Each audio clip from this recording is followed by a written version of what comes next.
Hello and welcome back to the Electronic Intifada's live stream for Thursday, January 8th. Thank you for tuning in. I'm Nora Barrows-Friedman with my colleagues Ali Abunimah, Jon Elmer, and Tamara Nassar. Asawin Stanley is off today. It's day 825 of Israel's genocide in Gaza. Coming up, analyst and author Justin Podur will join us to talk about the U.S.'s colonial and extractive plans from Gaza to Venezuela and how we should understand American imperialist behavior. Later on in the program, John will report on the messages from the resistance to Venezuela facing U.S. aggression, and Gaza's resistance groups salute fallen commanders of the Battle of Al-Aqsa Flood. But first, let's take a look at the news. Here's a brief summary of some of the latest developments this week in Palestine. Israel continues to kill and injure Palestinians across the Gaza Strip while bombing, shelling, and destroying areas on both sides of the vague yellow line, and while preventing necessary humanitarian aid, medical supplies, caravans, and shelter materials from entering.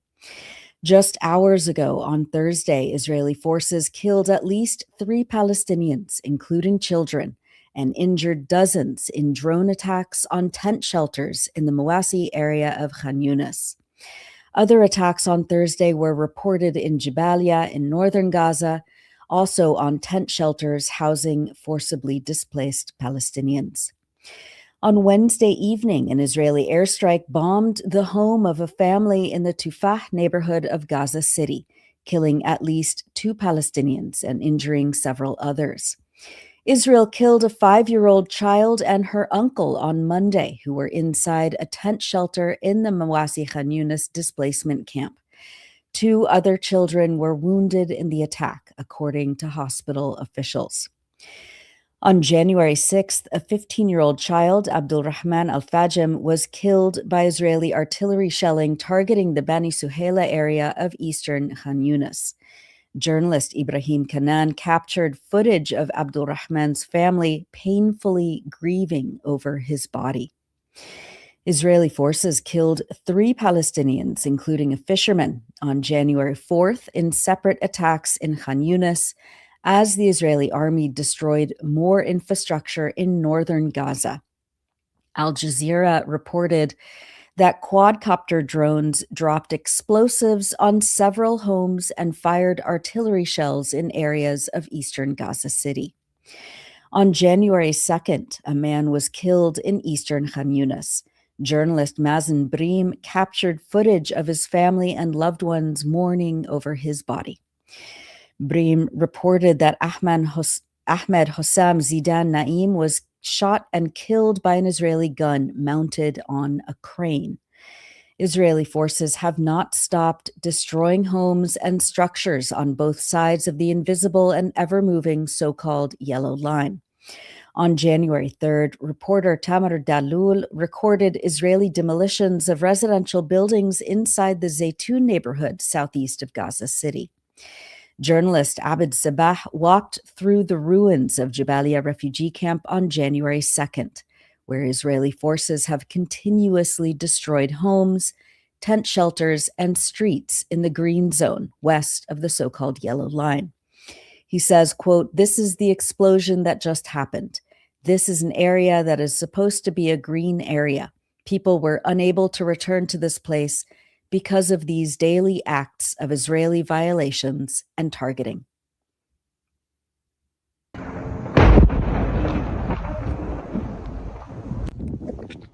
هذه الانفجارات اللي سمعتوها الآن في منطقة خضراء. هذا مخيم جباليا، احنا في قلب المخيم. هذه المنطقة المفترض أن تكون منطقة خضراء. هذا الشارع تحديدا هو الشارع المؤدي إلى المربع الأصفر.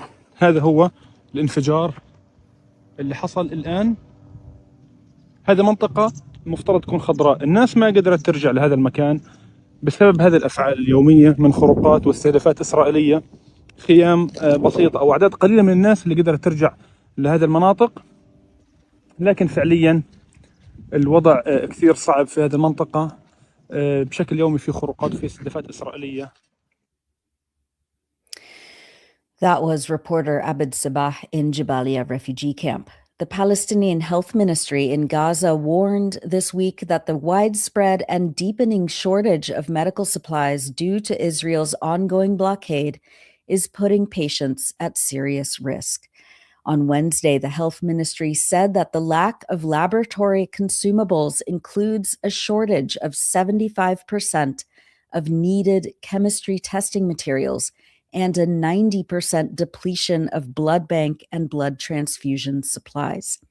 Such shortages are, quote, exacerbating the crisis to the point where it may hinder patient diagnoses and surgical procedures.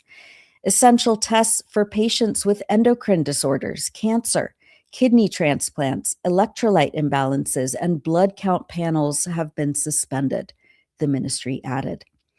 At the same time, the Israeli government announced it was revoking the operating licenses from nearly 40 international human rights and humanitarian organizations, many of which have been working in the occupied West Bank and Gaza for decades and have helped coordinate the humanitarian response in lieu of Israel's systematic attacks on and undermining of the UN Agency for Palestine Refugees, or UNRWA. The Israeli government had approved the registration process plan in March 2025 to come into effect on January 1st, 2026. Among the 37 groups Israel is targeting are Doctors Without Borders, the Norwegian Refugee Council, Oxfam, Care International, Relief International, Mercy Corps, Medical Aid for Palestinians, the American Friends Service Committee, and Defense for Children International Palestine. The Israeli decision to not renew the licenses of these organizations was announced with the pretext of non-compliance with new, unjust, and arbitrary registration conditions imposed by the Israeli authorities, said Euromed Human Rights Monitor. Quote, the new registration conditions invoked by Israel are not limited to technical administrative requirements, the human rights group stated. They are based on a system of criteria used as tools of inclusion or exclusion and include punitive standards linked to an organization's positions or those of any of its staff on boycott, what Israel terms delegitimization, or support for international accountability mechanisms. Israel's registration scheme, Euromed noted, imposes requirements obliging these groups to submit extensive and sensitive data on their staff, particularly Palestinian employees working inside the Gaza Strip, along with detailed information on funding sources, partners, operational mechanisms, and field movements. These demands, quote, go far beyond legitimate administrative oversight and amount to the collection of data that could expose identities and networks, placing individuals at risk of targeting, persecution, or blackmail. This decision, Euromed added, is designed to create ever more unlivable conditions with the aim of forcibly displacing the population. Israeli claims about the existence of alternatives are nothing more than deliberate deception. No other local or international actor possesses the logistical capacity or infrastructure to fill this massive gap, particularly amid escalating Israeli restrictions on humanitarian organizations and on the entry of aid and essential materials into the Gaza Strip.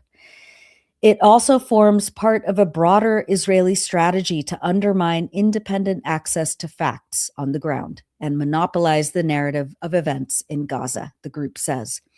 Quote, foreign doctors and international aid workers serve as independent eyewitnesses capable of observing and documenting patterns of violations, including recurring injury types, the effects of weapons used, indicators of famine and shortages of essential supplies, and conveying these findings to relevant international bodies. Their presence has even partially mitigated the isolation imposed on Gaza since October 2023. The American Friends Service Committee, which began working in Gaza in 1948 to organize relief efforts for Palestinian refugees who had been expelled from their land by Israel, says that it joins the other international organizations in calling on Israel to remove these restrictions. This past week, the AFSC stated that, quote, these requirements are part of a systematic effort to arbitrarily criminalize humanitarian organizations, dismantle aid infrastructure, and inflict further harm on Gaza's civilian population. They are in violation of international law and humanitarian principles. The registration process, the AFSC remarked, quote, compromises humanitarian principles, independence, and access to civic space. It also imposes prohibitively difficult reporting requirements and requires organizations to submit complete staff lists and other sensitive information about staff and their families to the Israeli government. The International Court of Justice has ruled that Israel's occupation in the Palestinian territory is unlawful. Disclosing operational information to a government credibly accused of genocide and apartheid endangers the lives of our staff and partners. Israel has already killed more than 500 aid workers since October 2023. For these reasons, AFSC made the difficult decision to not reapply for registration with the Israeli government. The European Commission, for its part, issued a toothless condemnation of Israel's registration restrictions on international organizations. Quote, to deliver aid rapidly, safely, and at the scale required, international NGOs must be able to operate in a sustained and predictable way. Without them, life-saving assistance cannot reach people in need, the Commission observed. But it did not offer even a threat of revocation of funds, weapons, or political cover for Israel and its crimes of ongoing genocide carried out by either bombs or bureaucracy. Turning to the occupied West Bank, Israeli forces shot and wounded a Palestinian teenaged child on Wednesday during an invasion into the town of Beita and a nearby village south of Nablus. The Palestine Red Crescent Society said that the 17-year-old boy was shot in the abdomen. On January 5th, Israeli forces stormed 𝐓𝐴𝐻𝐿 University near Ramallah, opening fire on students during the assault. 11 Palestinians were injured, 3 by live fire, 3 by shrapnel, and 5 who were treated for tear gas inhalation, according to the health ministry. The Palestine Red Crescent Society said that 3 students were shot in the legs and hospitalized for treatment. Local sources told the Anadolu news agency that Israeli forces raided the campus following a student event held in solidarity with Palestinian prisoners in Israeli jails and coincided with preparations to screen the film The Voice of Hind Rajab, the true story of the 5-year-old girl in January 2024 who was trapped inside a car along with the corpses of her family members who were killed by Israeli soldiers, with the soldiers executing Hind just hours later, ultimately shooting the car more than 350 times and evading justice ever since. Israeli forces invaded the campus shortly before the scheduled film screening, which had been planned as part of student-led activities, the sources told Anadolu. 𝐓𝐴𝐻𝐿 University student Mohammed Horeini narrated the raid on his Instagram account. Step into a war zone. The forces are now raiding it. No one can go in and out from the university. It's all surrounded. It seems that he's aiming to shoot. They're now shooting live bullets. One student was shot in the leg.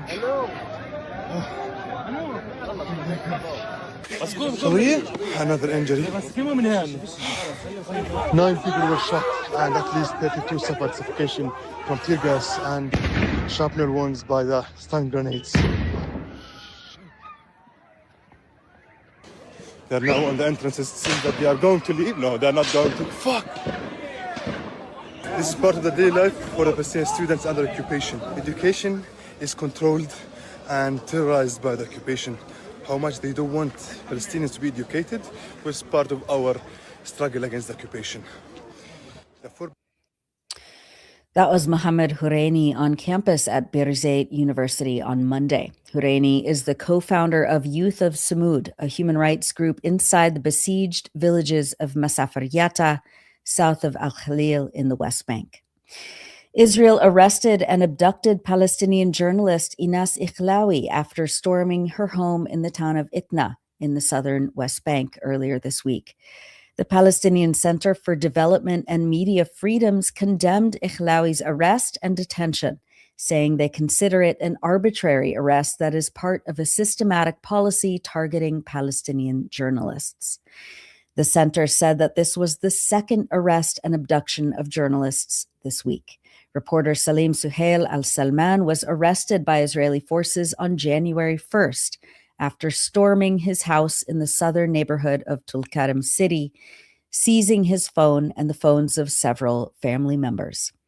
Just weeks ago, on December 26th, Israeli forces abducted leading political researcher and writer Sami Orabi from his home in the town of Rafat, north of Jerusalem.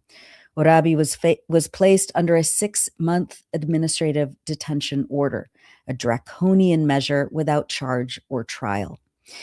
Israeli forces threatened a children's football field with demolition orders this week in the Aida refugee camp in Bethlehem.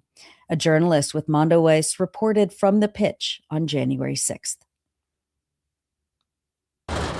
Israel has issued a demolition order to demolish this children's football field in Aida refugee camp. And this is probably the last training they're going to have on this football pitch before the military comes in and turns it all into rubble, and then bill Aida Youth Center for the cost. The football pitch has been a source of joy for the kids here. It's a break from the overcrowded refugee camp surrounded by a giant wall, several military watchtowers, and frequent Israeli military attacks on the area.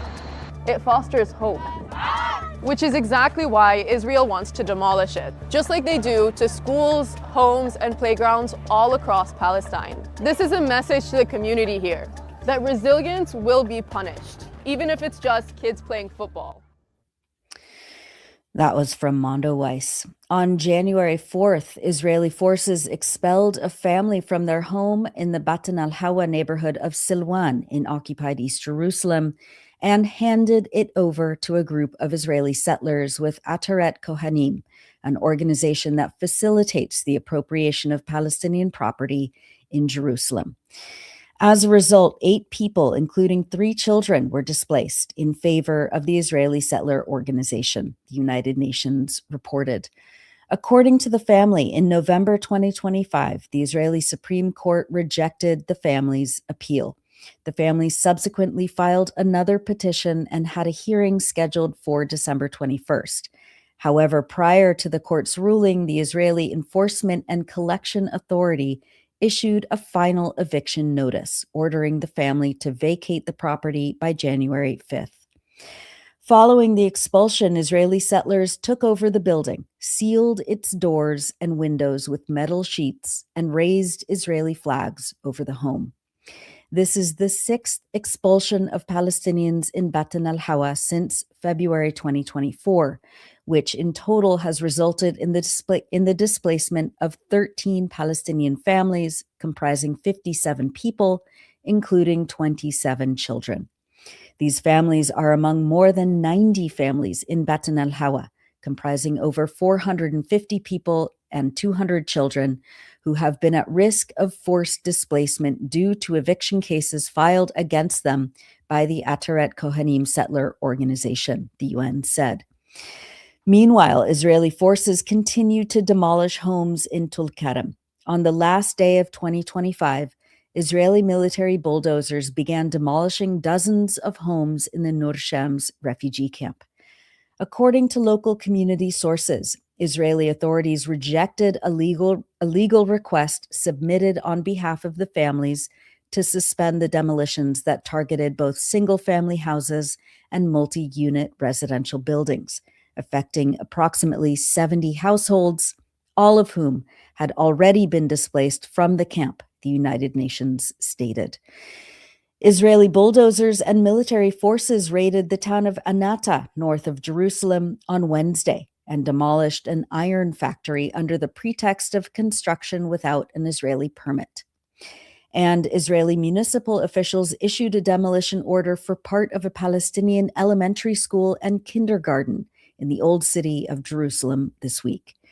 The Jerusalem governorate said in a statement that the occupation municipality granted the school administration a 1-week deadline to demolish the upper section, which spans 35 square meters, warning that it would carry out the demolition itself if the order is not implemented, Wafa News reported. Under the pretext of building without permits, which are rarely granted to Palestinians in the city, the Israeli municipality has been demolishing or forcing Palestinians to demolish their own houses as part of a policy aimed at restricting Palestinian expansion and growth in occupied Jerusalem, Wafa added. We've published many features on the Electronic Intifada in the last week, but we wanted to highlight Israel blocks entry of eye drops for blind people in Gaza by Saeed al-Salul, writing from Gaza. Before the genocide erupted in the Gaza Strip, specialized institutions for people who were blind or had limited vision worked actively despite the tight siege on the enclave, Saeed writes. The UN Agency for Palestine Refugees, UNRWA, ran a rehabilitation center for the visually impaired, offering programs to children aged 8 to 12. UNRWA's rehabilitation center also provided braille machines, canes, visual aids, and recreational activities like sports and music. Another governmental school located in Al-Zahra neighborhood in the central Gaza Strip offered people who were blind or with limited vision middle and secondary education. The Islamic University of Gaza also embraced blind students. It provided them with accessible facilities, specialized technical tools, dedicated staff, and an adapted inclusion approach. Ahmed Abu al-Jidyan, who is completely blind and a close friend of this writer, earned distinction in some courses as a student of English at the Islamic University. The Islamic University was the spark that guided our hearts to enlightenment, Abu al-Jidyan said. In November 2021, a few months before his graduation, Abu al-Jidyan was able to write a play and, alongside other classmates, perform it before a large audience within the university. After graduating in 2022, he started working as a freelance content writer in digital advocacy. In October 2023, Abu al-Jidyan's life was upended when he and his family were forced to flee their house in Jabalia refugee camp in northern Gaza, relocating to a tent in Deir Balah, central Gaza Strip. In May 2024, Abu al-Jidyan received news that he said he couldn't bear. Their house was destroyed. As a blind person, he struggled to get food aid and medicine he used to get before the genocide due to the displacement and the lack of communication with the specialized centers which had previously helped him. Abu al-Jidyan also couldn't continue his job as the connection to the internet in the tent was scarce, and he had already lost his laptop in his house back in Jabalia. Even in the ceasefire now, life lost its meaning, Abu al-Jidyan said, adding that the October ceasefire is a fragile one. It wasn't only his life that was upended. So were the lives of the other 10,000 pre-genocide people who were blind or had limited vision in Gaza. The Electronic Intifada interviewed Ali Tuaima, the director of the Gaza Forum Association for the Visually Impaired, a place aiding people who are blind or have limited vision. Many people with visual impairments were killed during this war, while some suffered double disability, a visual and physical one, Tuaima said. Many others remain imprisoned and were tortured by the occupation. Tuaima said that currently there is not a single rehabilitation center for blind people in Gaza. From the first days of the genocide, Israel bombed the Islamic University of Gaza and later in February 2024 rendered the UNRWA's rehabilitation center out of service. Israel also, Tuaima said, obliterated schools or institutions for blind people, including the building that housed Tuaima's association. In September, the Ministry of Health in Gaza reported that since October 2023, more than 1,500 people were added to the 10,000 people who are blind or with limited vision in Gaza before the genocidal war began.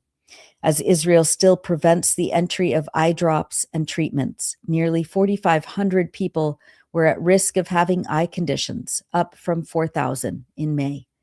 That increase aligns with accounts 𝐓𝐿𝐿, the director of the Association for Blind People, received from several doctors who told him that some of the people with pre-existing eye conditions or diseases lost their sight due to the lack of proper surgical instruments and treatments, while the vision of others deteriorated. 𝐓𝐿𝐿 and his association were unable to provide the necessary treatments for people with eye conditions, as Israel hinders the entry of essential medicines. Everything related to the lives of the blind has become piles of rubble. There is no training, no rehabilitation, no education, no employment, no assistive devices, and a shortage of medications, 𝐓𝐿𝐿 said. We call upon local and international community organizations and human rights organizations to take serious action to assist people with disabilities in general and those with visual impairments in particular. Those are excerpts from Israel Bloc's entry of eye drops for blind people in Gaza by Saeed al-Salul, writing from Gaza on electronicintifada.net. And now, as we always do, we wanted to highlight people expressing joy, determination, and resilience across Gaza and around the world. Last week, we showed the celebration for a cadre of physicians who studied for and passed their medical boards while surviving the genocide. This week, a graduation ceremony was held for 230 medical doctors outside Al-Shifa Hospital. As social media user Aboud Batah commented, quote, "These graduates did not learn medicine in safe classrooms, but in the field, among the wounded and the martyrs, under bombardment and with limited resources. They learned what it means to be a doctor, a human being first and foremost, and how to save lives when death is so close." An enormous banner was hung on the destroyed facade of Al-Shifa Hospital, commemorating the deans of the Faculty of Medicine and senior doctors who were executed by Israel. Dr. Izzeddin Lulu, one of these graduates, spoke with members of Doctors Against Genocide about the ceremony and what it means to complete medical school during a genocide. Has lived through, we were able to stand yesterday and celebrate 230 newly graduated doctors. Until yesterday, I was one of these students, and at the same time, I was also one of the organizers of this graduation ceremony through the Sami Foundation, with the sponsors of Dr. Against Genocide and some of the other organization with the Peace and Human Smile. That dual rule matters because this graduation was not organized for students or for foundations from outside. It was organized by people who lived the same reality, walked the same corridors, and studied under the same conditions. This was the largest medical graduation ceremony held in Gaza during the war. It took place at Al-Shifa Medical Complex, a place known globally, not just a hospital, but as a symbol of suffering and medical resistance. These students did not study medicine in normal circumstances. They studied during bombardment, displacement, hunger, electricity cuts, and the loss of teachers, classmates, and family members. Many of them would attend lectures after night of airstrikes. Some came to clinical training straight from funerals, and yet they graduated. That alone tells you something powerful about who these future doctors are, inshallah, like Dr. Adnan al-Borsh. That was Dr. Izzeddin Lulu speaking to Doctors Against Genocide earlier this week. And that's it for the news roundup. As always, go to electronicintifada.net for much more, especially to read our new features by our brave writers in Gaza. You're watching the Electronic Intifada live stream. I'm Nora Barrows-Friedman with my colleague Ali Abunimah. Hi, Ali. Hi, Nora. Happy New Year to you and to all our. Yes, it is. I know, but we're a place always of hope and optimism. Otherwise, we wouldn't come back every week. And so we wish a healthy and happy New Year to everyone watching and listening. And we thank them for being here and sticking with us. And we welcome all the people. You know, I've been getting so many messages from people over the last few weeks at the end of the year when we did our fundraiser. And again, thank you to everyone. I'm trying to write to everyone who supported us. It takes a little time, but you should be hearing from me. I hope I won't miss anyone. But lots of people have written to me and written to us at the Electronic Intifada to say that they, recently discovered our live stream, our website, our articles, and that it has been very eye-opening for them. So I also want to say welcome and thank you to all the people who have sort of newly become familiar with us, and we're very grateful to you for being here. And as we can see in that incredible news report, Nora, the remarkable resilience of people in Gaza. Students are still studying, doctors are graduating, and amid the ongoing horror, I also want to just, if I may, say, express my solidarity for Sami Orabi. He's an incredible analyst and commentator who has a massive audience. He appears often on Al Jazeera Arabic and other channels.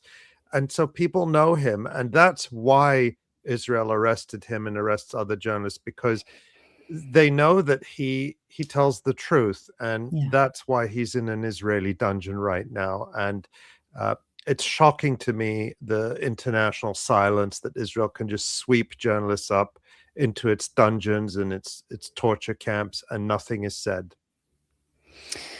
No, it's just swept under the rug. It's covered for, and there's, all the work that Abu Bakr, our colleague, has done, just in the last weeks, exposing the Committee to Protect Journalists and its ongoing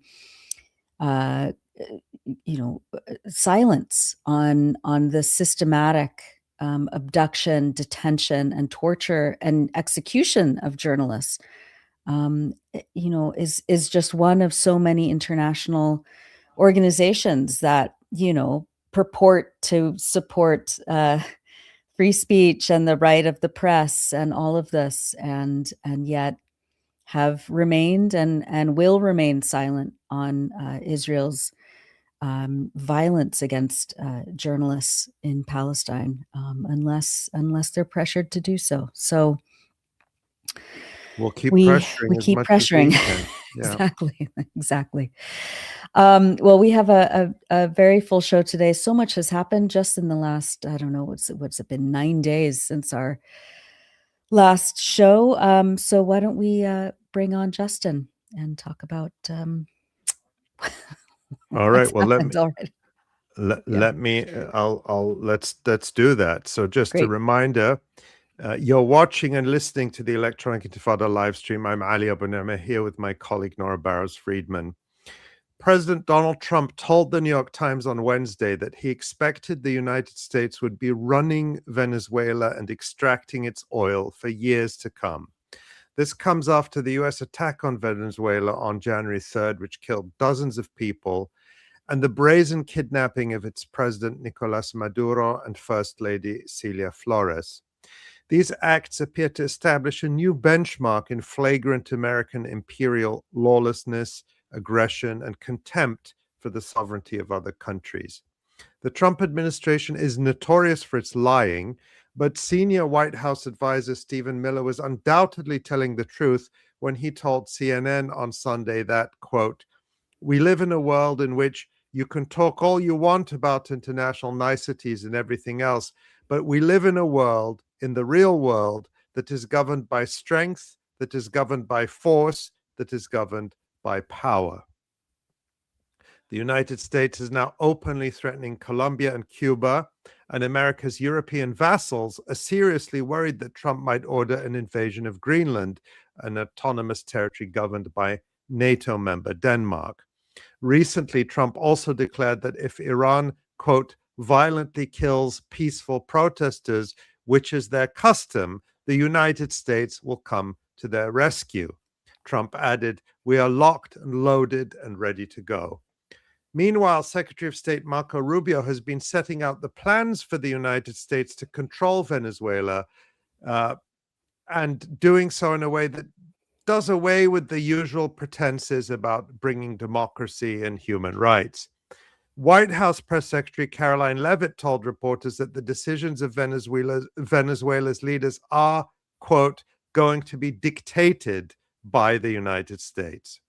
Meanwhile, as Israel's genocide continues in Gaza, albeit at a slightly slower pace and largely out of the headlines, there is also a growing concern that the United States and Israel may be preparing to launch another round of aggression against Iran following the attack last June and the so-called 12-day war. Our guest today to talk about these issues is Justin Podur.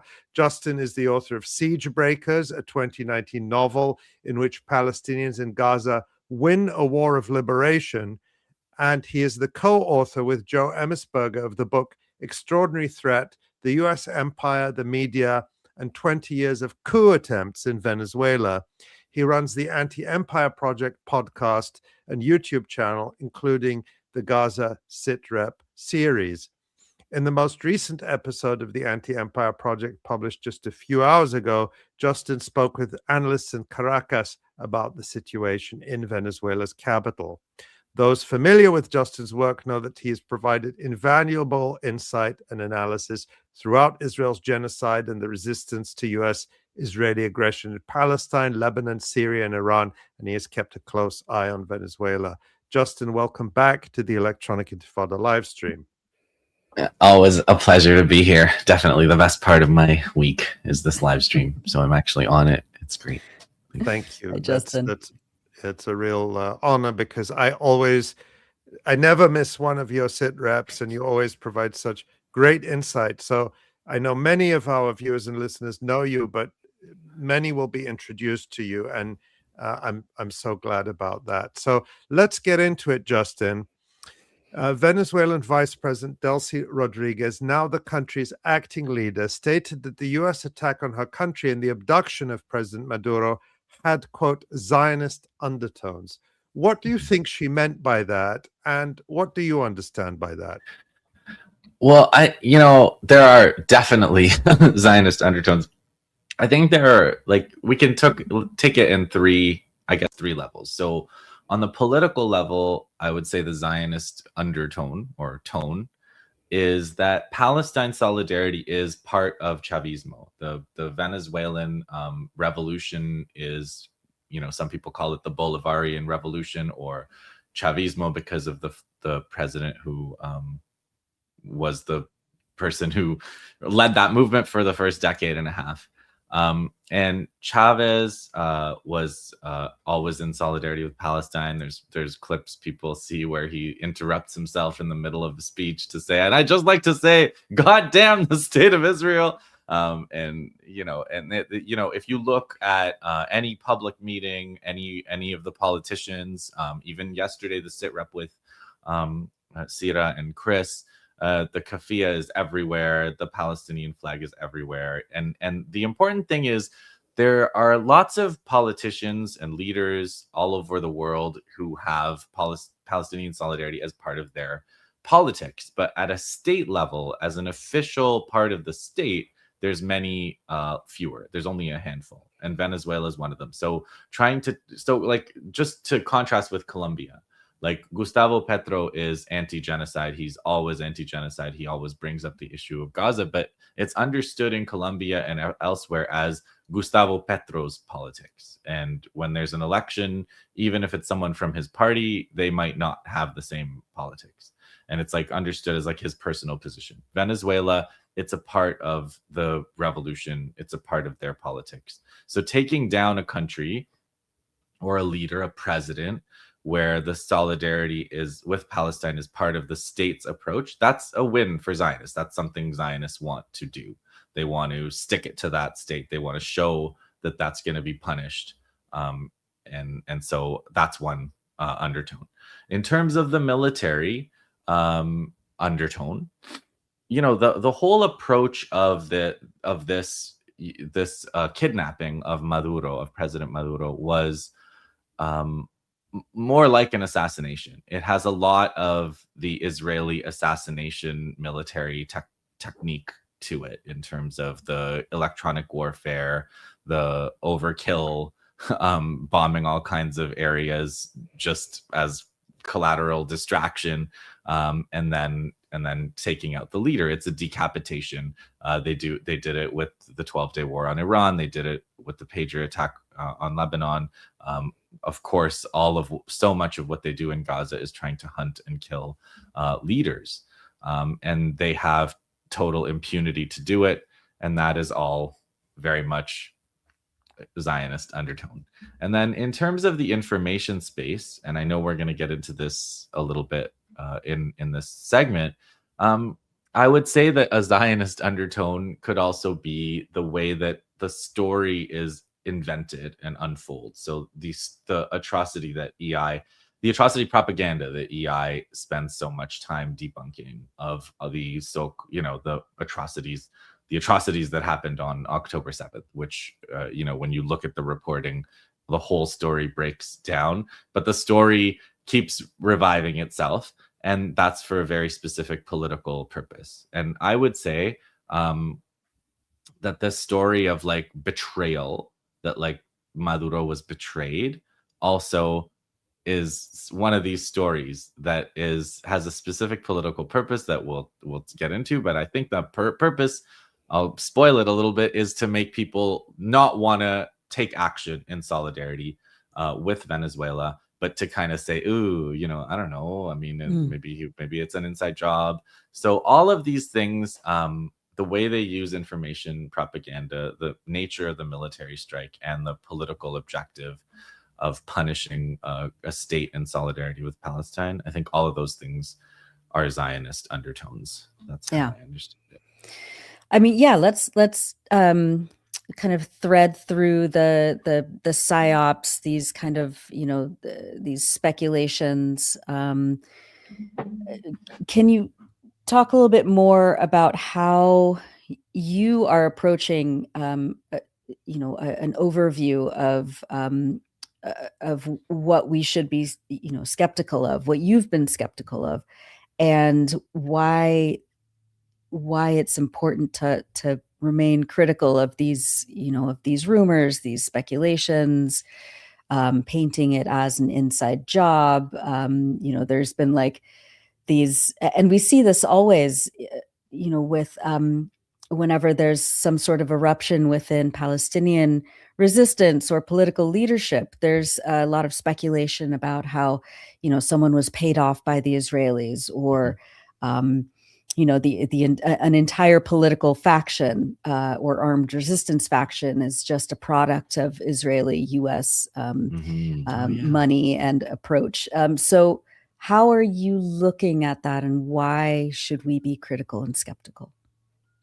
Yeah, I hadn't even thought of that one, the whole Qatar money stuff that just occurred to me as you were talking about it, as a connection. But okay, so when something like this happens, this is a warfare operation. It's an imperial intervention, and the first thing to understand is that the information is part of this campaign. The everything that you hear is coming from any source, like the CIA or the unnamed source in the Washington Post, or an unnamed source that comes to that has insider knowledge, is suspect, and it should be understood as part of the operation. Information and operations are part of warfare. Now, people should, if you didn't understand that by now, please catch up. It is a part of the military campaign. It's understood explicitly. If you look at U.S. manuals on 4th generation warfare and 5th generation warfare, 5th generation warfare is basically inducing psychological collapse in the enemy through a combination of what they call kinetic and information operations. So if your enemy can just be so demoralized and confused and they don't know what's going on and they give up, then you've applied 5th generation warfare successfully. In terms of people who are looking for an understanding of what happened specifically on January 3rd. When you look at experts, I would suggest you look at the experience and the background of the expert because, for example, and I'm going to pick a little bit on the Russia sphere for various reasons, but you know, there's a lot of people who watch the Russia-Ukraine war and know a lot about the weapons and the advanced technology and all of the doctrine that's being applied. And they're, you know, a lot of them are very pro-Russia. So people think, okay, well, to be pro-Russia, you have to be very skeptical of U.S. narratives. You must be kind of anti-imperialist. And then you look at what they say about Venezuela, and I don't think that's quite accurate. Their reading, and I think it's biased because they want to say that Russia never does anything wrong. And so if Russia supplied all these weapons to Venezuela and Venezuela still lost on the night of the 3rd, it's not, as I was saying, I said on the night of the 3rd, you know, the night after, I guess, I said, nobody wins the first day with the Americans. The Americans always win day one. They won day one on the 12-day war. They killed most of the military command. You know, they always win day one. They won day one against Vietnam. There's no day. Afghanistan, they invaded. You know, the Taliban didn't drive them out until 20 years later. So the Americans always win day one. The Israelis always win day one. It's not, you don't have to have a conspiratorial special thing. And what I've found the Russia sphere analysts do is they say, well, that's because Latinos are corrupt. It's because they don't fight. It's because they can't fight. He was bribed, and that's all basically to kind of like preserve their view that Russia couldn't have done anything wrong. And I don't even necessarily think Russia did anything wrong, or that there was anything wrong with the Russian weapons. Like, you know, you're talking about an American operation where they had unlimited time to set up. They had unlimited resources. They're facing a country that's been sanctioned for 20 years. They controlled the airspace. They controlled the naval approaches. And they attacked exactly at a time and place of their choosing and did something that nobody was anticipating. Why is that like so shocking that they would have succeeded? Why does that have to mean that the Russian weapons failed, or the Venezuelans are cowards, or that the Cubans betrayed them, or that it doesn't, none of that has to be the case.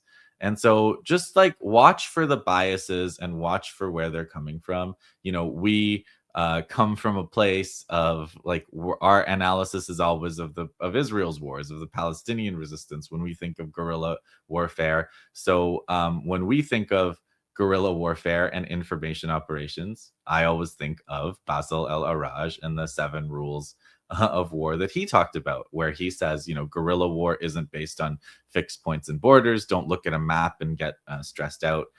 Photos and images are part of psychological warfare. Never spread the occupation's propaganda and do not contribute to instilling a sense of defeat.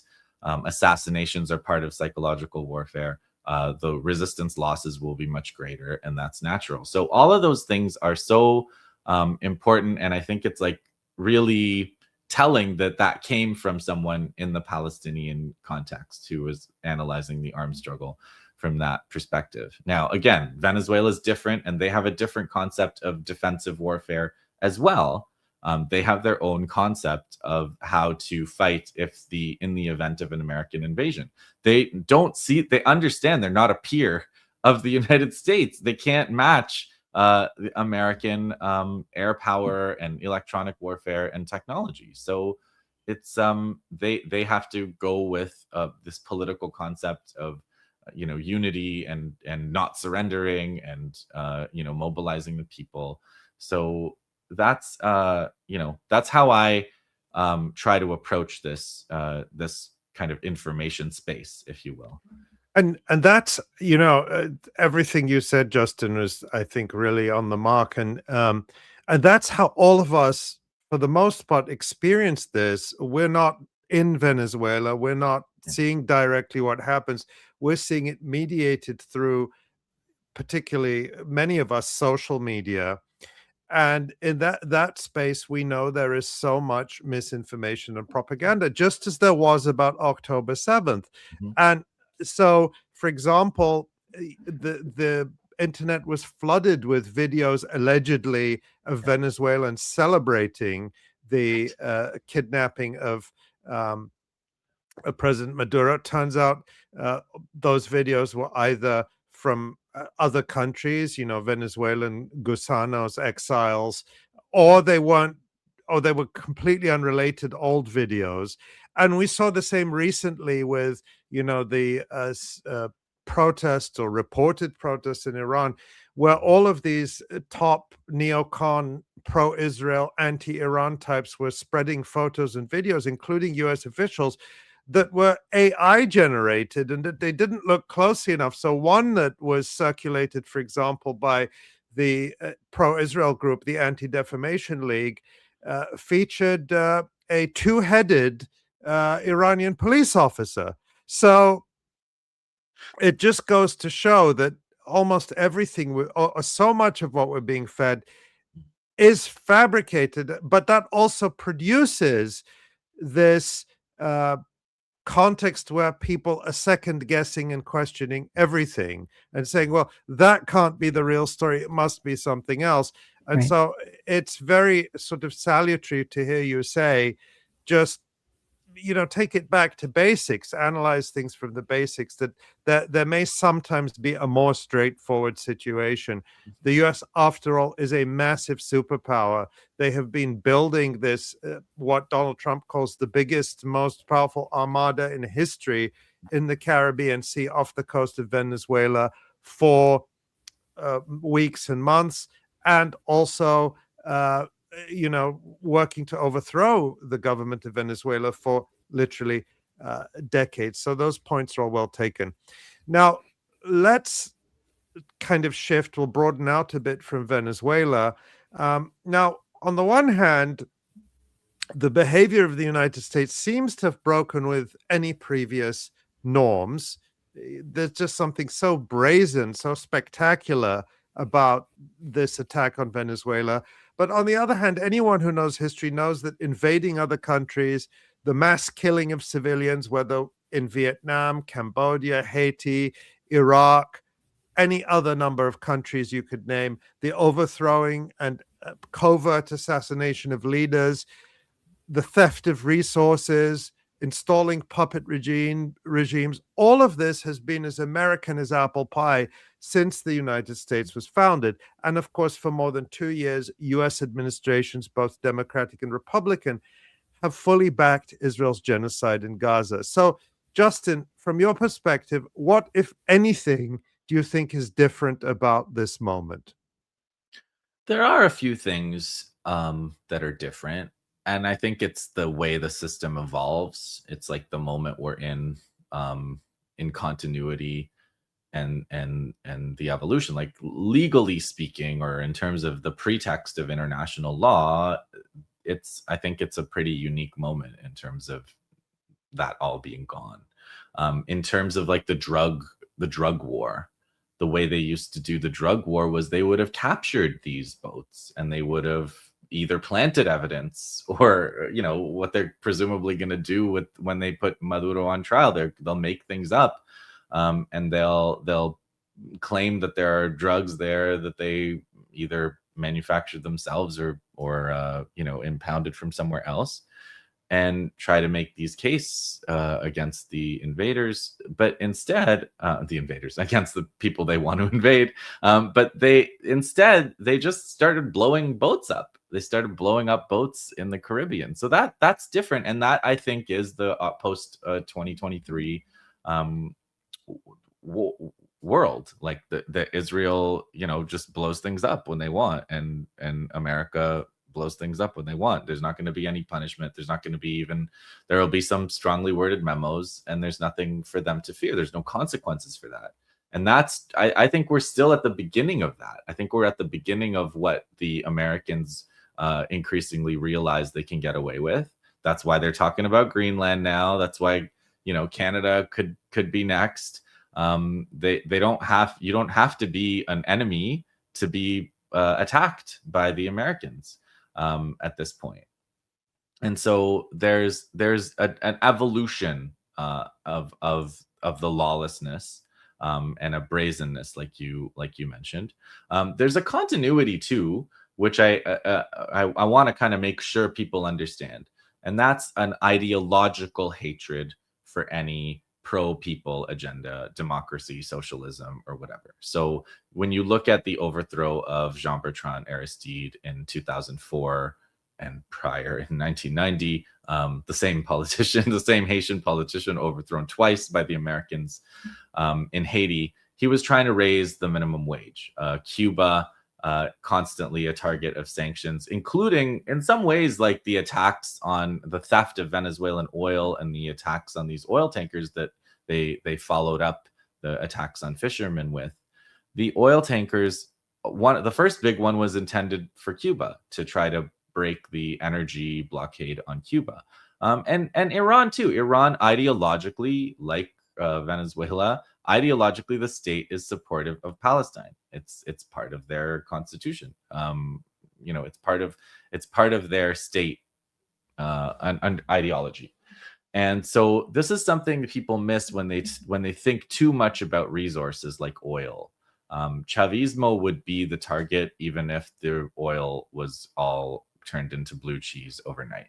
Even if the Americans get less oil, they would still target Chavismo because of the ideology, the idea of people mobilizing to get things from the government, the idea of solidarity with Cuba and Haiti and Palestine, even with poor people in the US, the idea of energy independence or food independence, food sovereignty, media independence, integration with the Americas. All of these things are things that the Americans would target regardless of the resource situation.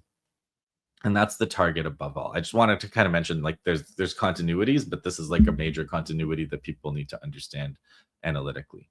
And then the other thing that I think, is different about this moment in terms of the way that the situation evolves. It's a connection between the Gaza war and the Venezuela war that I don't think, that I think I want to kind of emphasize to your listeners here, our listeners at EI, which is that the part of what's driven the Americans and the Israelis to such brutal genocidal levels is, in both cases, in Gaza and in Venezuela, the actual inability to get collaborators. So people still think that imperialism is primarily about firepower. Imperialism is primarily about collaborators, and firepower is what they use when they can't get the collaborators that they need.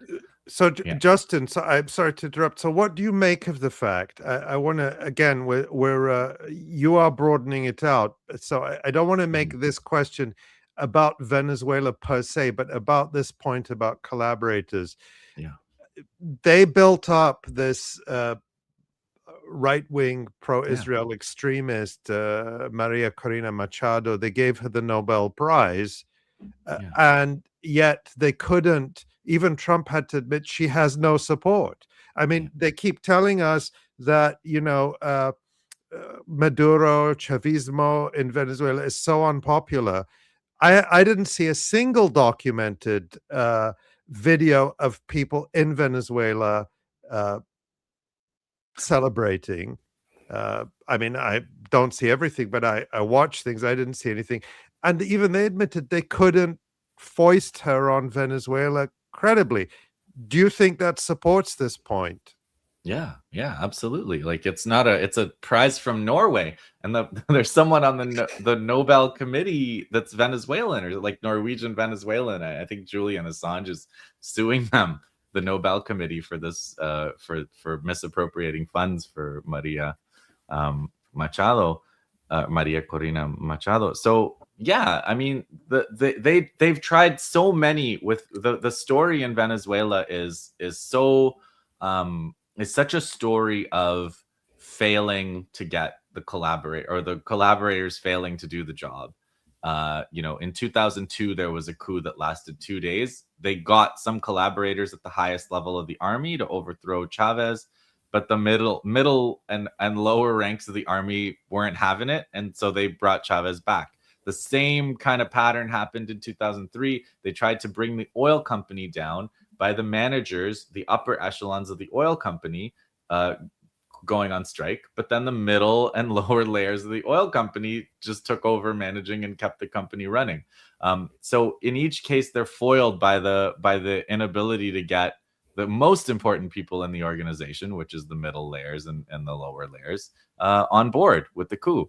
Then they tried actually running in the elections and trying to participate in the democratic process, and they kept losing for years and years. And then they tried declaring this Juan Guaido president.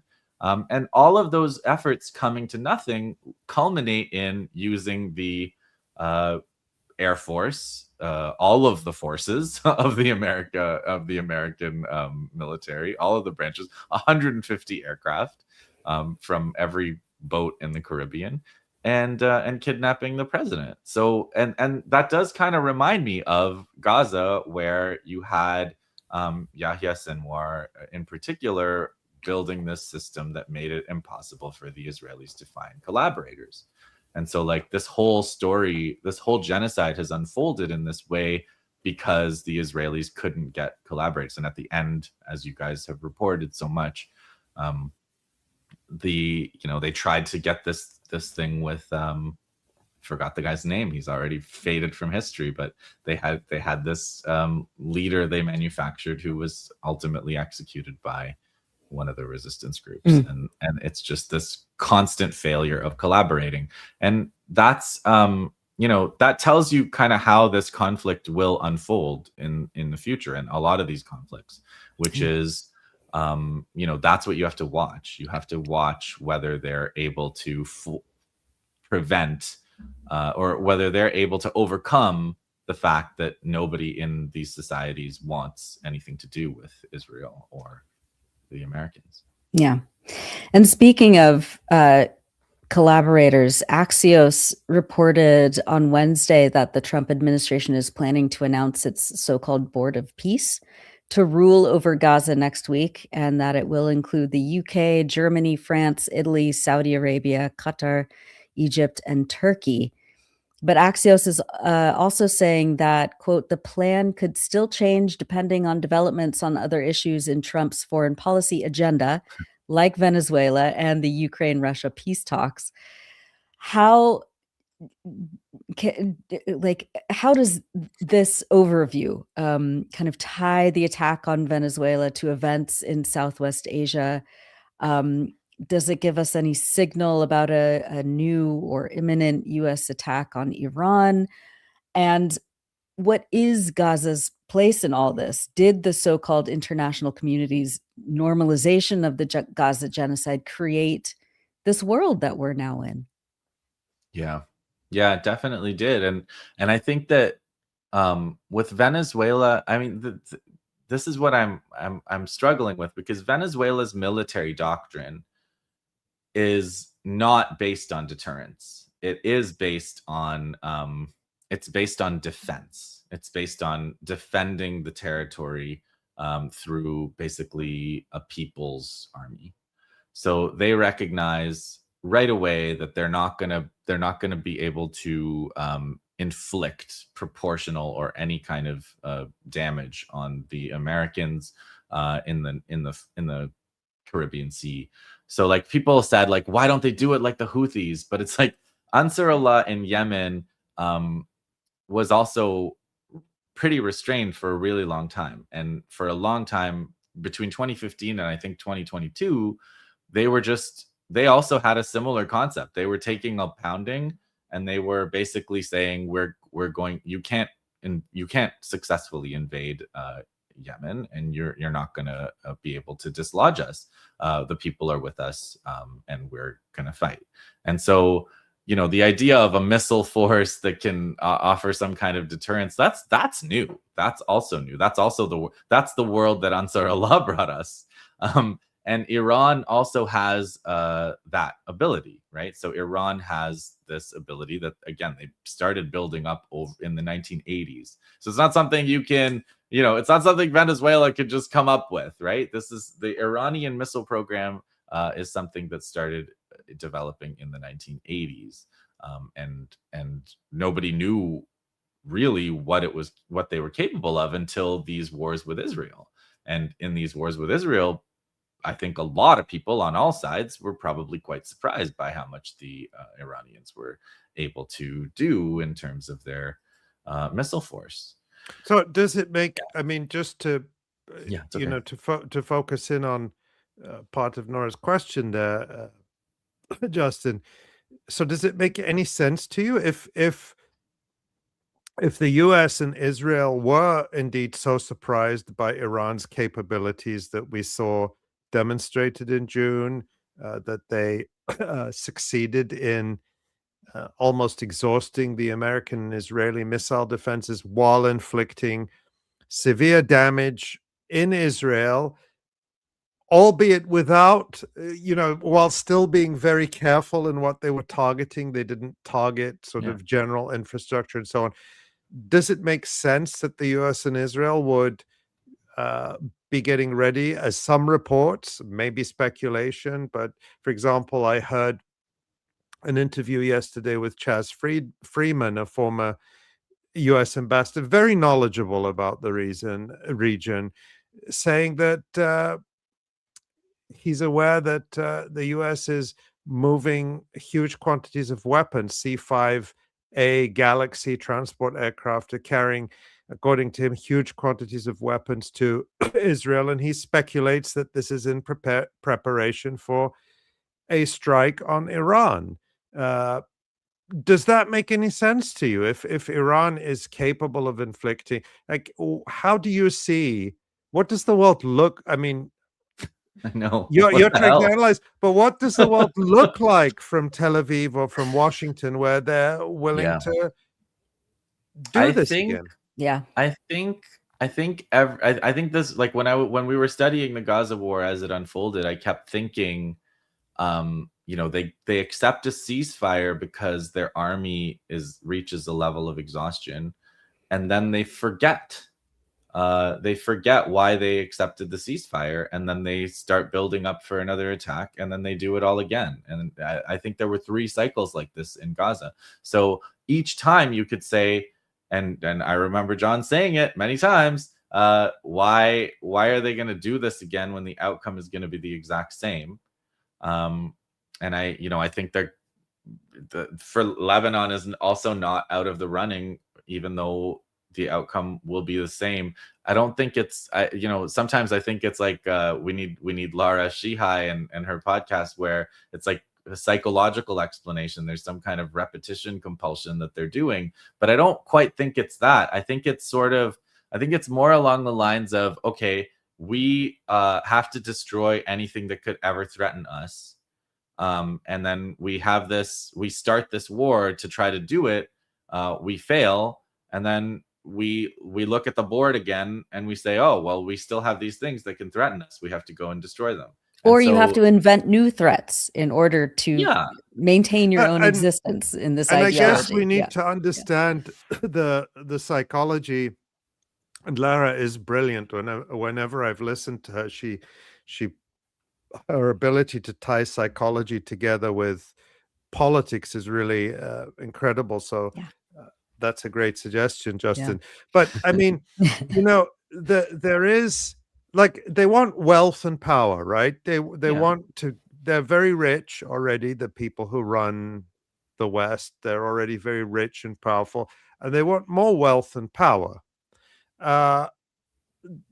They could have that through cooperation with other countries. Sure. Like China's model is, let's all trade and we'll all get richer. Yeah. We'll get richer, happier, live longer, healthier lives.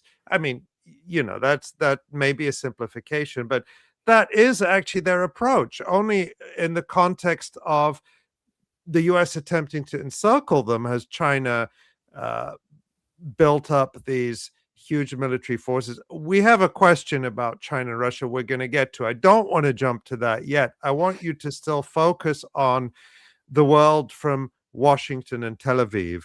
Yeah. Why is that so anathema and objectionable to them? Like an idea of, let's all get richer, healthier, and happier and live longer lives. Why are they so why is that so objectionable to them? I think that their, Israel, Zionism is fundamentally about like an identity where you're asserting your superiority over the native population. You're also stealing their identity. So if we want to take it into the psychological realm, it's impossible for them to even know who they are unless they're committing these kinds of crimes. And the American mentality is not that different, I don't think. It's like, wow, we sure, stuck it to the Venezuelans, right? The display of power over others, the superiority of their military. And so if you have all these in these different pockets, these like quite large countries, China, Russia, Iran, that are quietly building up some kind of ability that is independent of American power, and they're going and trading and they're going and doing things, that's it drives them crazy. And it's like, and if you're a small country like Cuba or Venezuela, and you're just trying to, sow the oil, have social programs, or make a healthcare system, teach people how to read, those are all objectionable to to the way that the Americans see the world now, which is it's our hemisphere. Right. We can't allow any rival to emerge. We can never allow any rival. It's not just a rival today, but a rival in the future can never emerge. And it is a psychotic, mentally diseased way of understanding the world, but it does seem to be increasingly openly the way they talk about. Yeah, it's fundamentally anti-human, anti-environment, community, and it's a stark antithesis to humanity itself, because it relies on domination and control, and an unseating power dynamic that is I think relatively new for the human condition, as long as humans have been alive. But ideological disease. But and when you said inventing threats, like I was thinking, it made me think of Trump's message after they shot that woman in Minneapolis, where he's basically saying we're responding to this radical left insurgency, which isn't there. But like, if you keep attacking people who are not doing that, you're like, he's kind of conjuring it into existence. Yeah. Well, let's talk now about some of the other world powers and how they fit into this. There's a lot of discussion about the world moving towards multipolarity, with Russia, China, and other powers perhaps providing a counterbalance and a check to the United States. And, it's interesting because it seems like years ago, but it was probably months ago, that we were told that the Trump administration had accepted the idea of multipolarity, and even Marco Rubio, and that they were going to have a pragmatic approach to that, which just, obviously is not the case. But what's your view on this? Are Russia and China, which, by the way, both failed to veto Trump's neo-colonial mandate for Gaza in the Security Council and the so-called Board of Peace, are they behaving in the manner you would expect? Of course, I suspect that, Xi Jinping and Vladimir Putin call you up all the time for your advice, Justin. But you're going to get me in trouble. That was a joke. That was a joke. We're kidding. Nobody calls me. We're just kidding. Everybody. Yeah. But suppose they did call you and they're like, okay, Justin, you do these sit reps, you watch things carefully. What should we be doing? But no, just to ask it in a serious way, are they behaving in the manner you would expect? And what lessons do you think they could be taking from say how Yemen did stand up to the United States. We saw in recent days that a ship that was sailing to Venezuela and that apparently was empty, it wasn't carrying any oil, was being chased by the US. It was reflagged while at sea. From the reports I've read, the Russians actually purchased the ship and then added it into the Russian maritime registry, and then it became a Russian ship. But that did not stop the United States from boarding and capturing this ship. So, yeah, talk about Russia and China and other potential powers. India, which of course has a that came out to, has an anti-colonial tradition. Of course, they've fought British colonialism, and India played a leading role in the non-aligned movement, but now seems to be fully signed up with Israel and Zionism. Maybe not fully signed up with the United States, but not willing to really criticize it. So talk about your views on this set of things. Yeah, it's a really good question, and I think it's a good kind of debate, like a lot of debates where everything is super, one side is super obviously correct and the other one's not. But this is a good, I think, a real intellectual debate, and I think I'll try to answer one by one. I do want to take on the idea that the U.S. is in decline. I think that's like a comfort that I don't think we can afford. Decline can take hundreds of years. Decline can end life on the planet before it comes to fruition. So I think, like, the other thing about, like, the decline, if you're talking about the U.S. decline, like, it can lead you to some incorrect thing. Like, it makes, like, I think the idea that the U.S. is in decline and loses all the time and is not good at warfare, etc., is what made the January 3rd into a mystery when it's really not a mystery. They were doing what they're good at. They're bombing cities, they're jamming defenses, they're committing assassinations. Those are all, like, very much in the American skill set. But if you've been, like, talking about decline for so long and you think that they're bumbling idiots, they're not bumbling idiots. It's not a big mystery.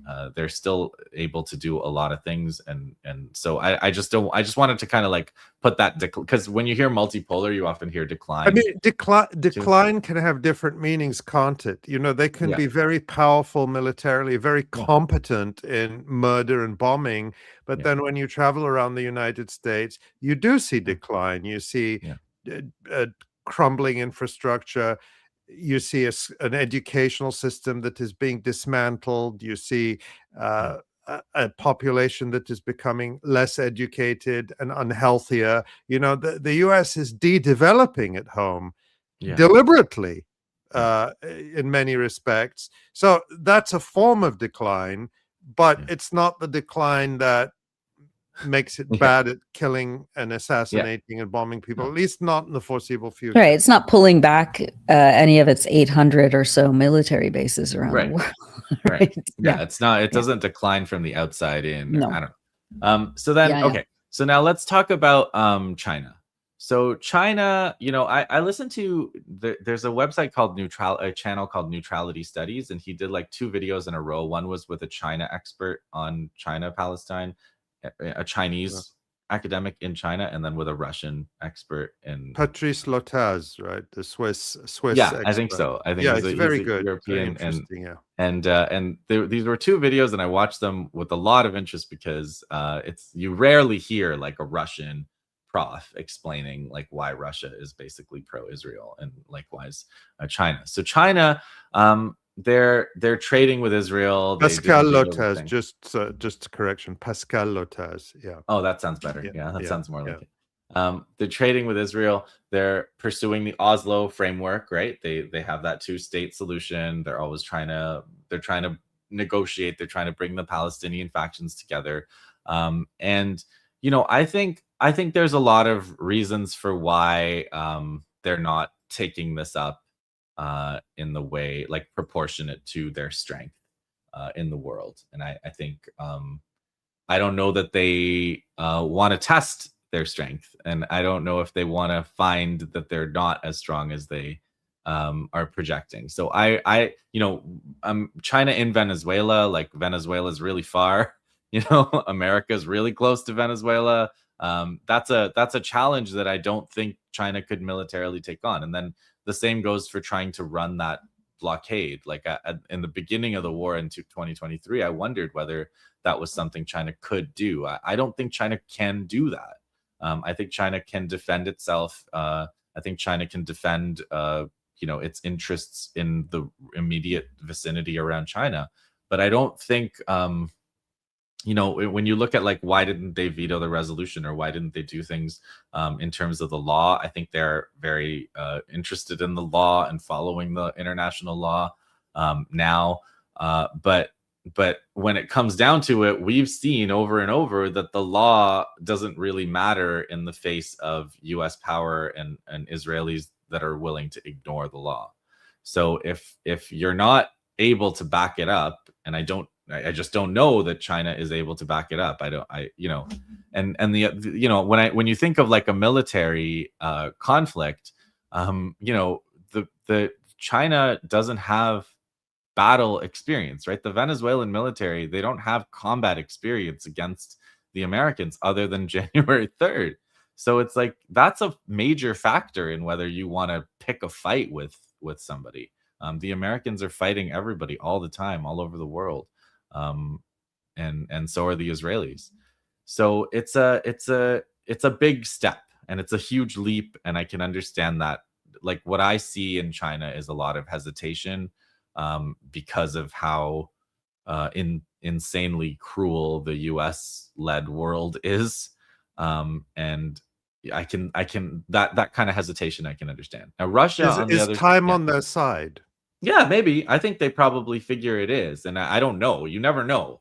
But if they're counting on decline, there's all these memes where it's like Xi Jinping strategy is to do nothing and win, right? Like the Americans are burning all their credibility and soft power and defense missiles and all of these things. But I think the American strategy, if you know that China is only getting stronger economically and consolidating their relationships with all these different countries and ignoring sanctions and trading and developing technologically, is to try to bring the matter to a head and try to start more wars and isolate China from its trading partners. So I think it's up in the air how this is going to go. I don't think anybody knows. I think they're both, what I will say that I don't think a lot of people say is I think both sides, China and the US, are pursuing their interests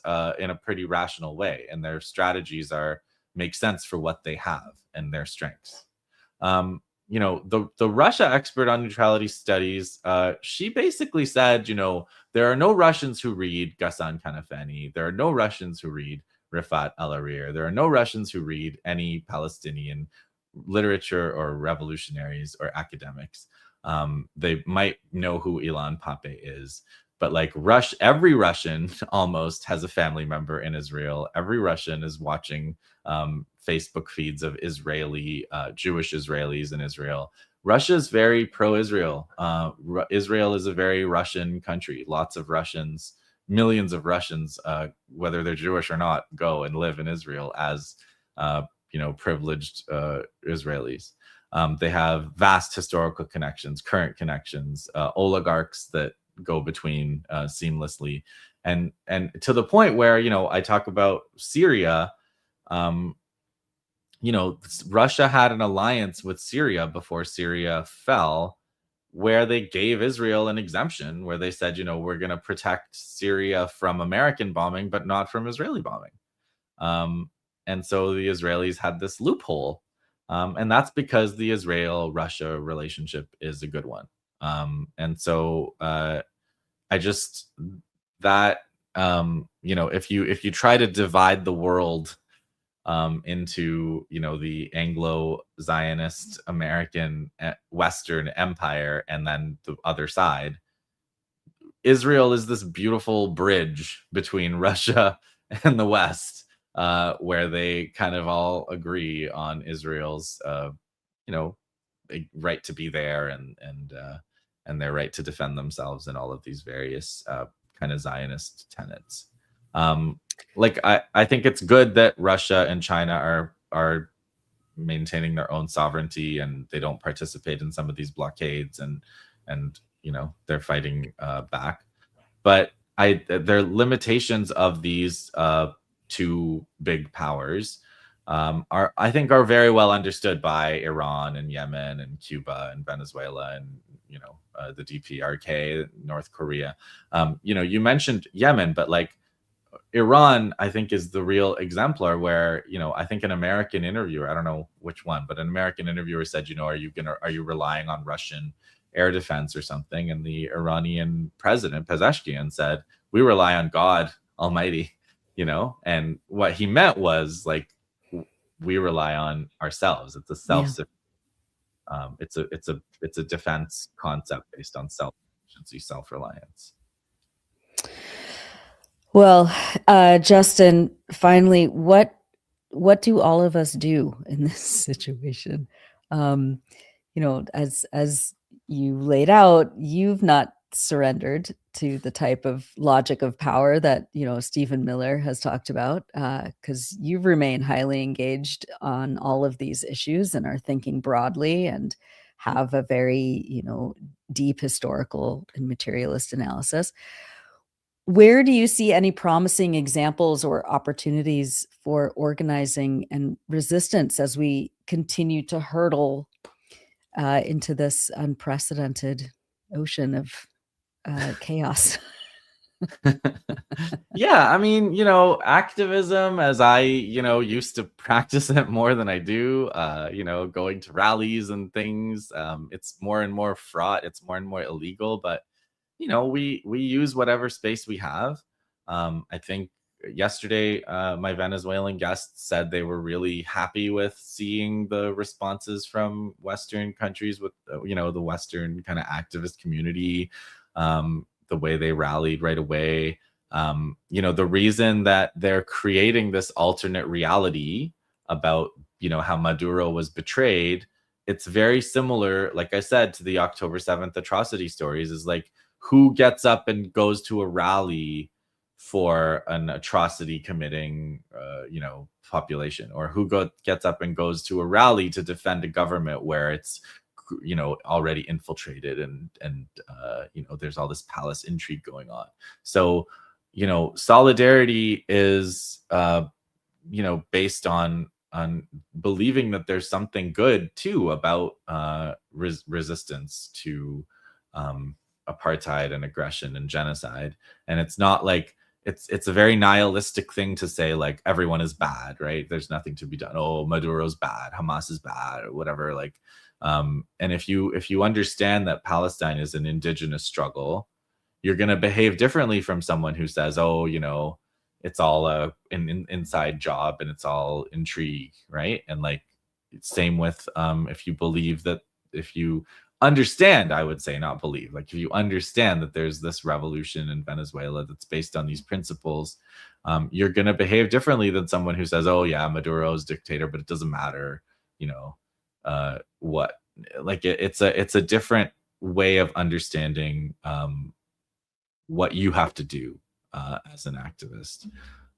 So that's kind of for me, it gets harder and harder to do, but it's it has to be in real life, it has to be people getting together. Of course, we need the online too, but the construction of these stories of fake intrigues is it's a real online phenomenon, and it's a real speed phenomenon. Everybody's trying to be first and they're trying to get this secret information out there.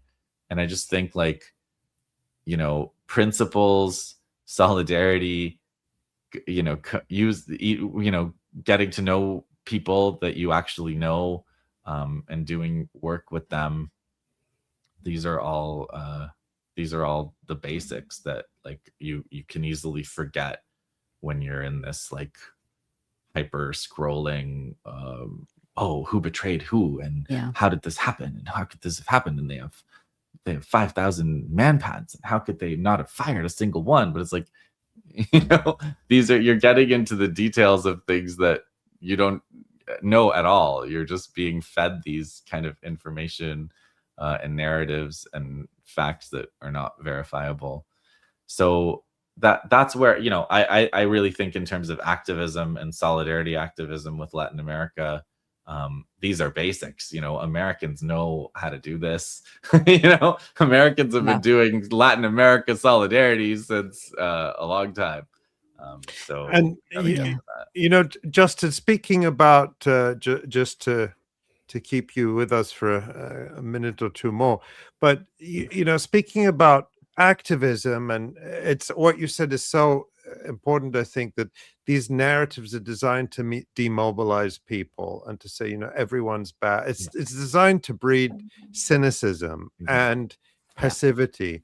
But when you actually look at the polls, with all of the caveats that come with any kind of polling, but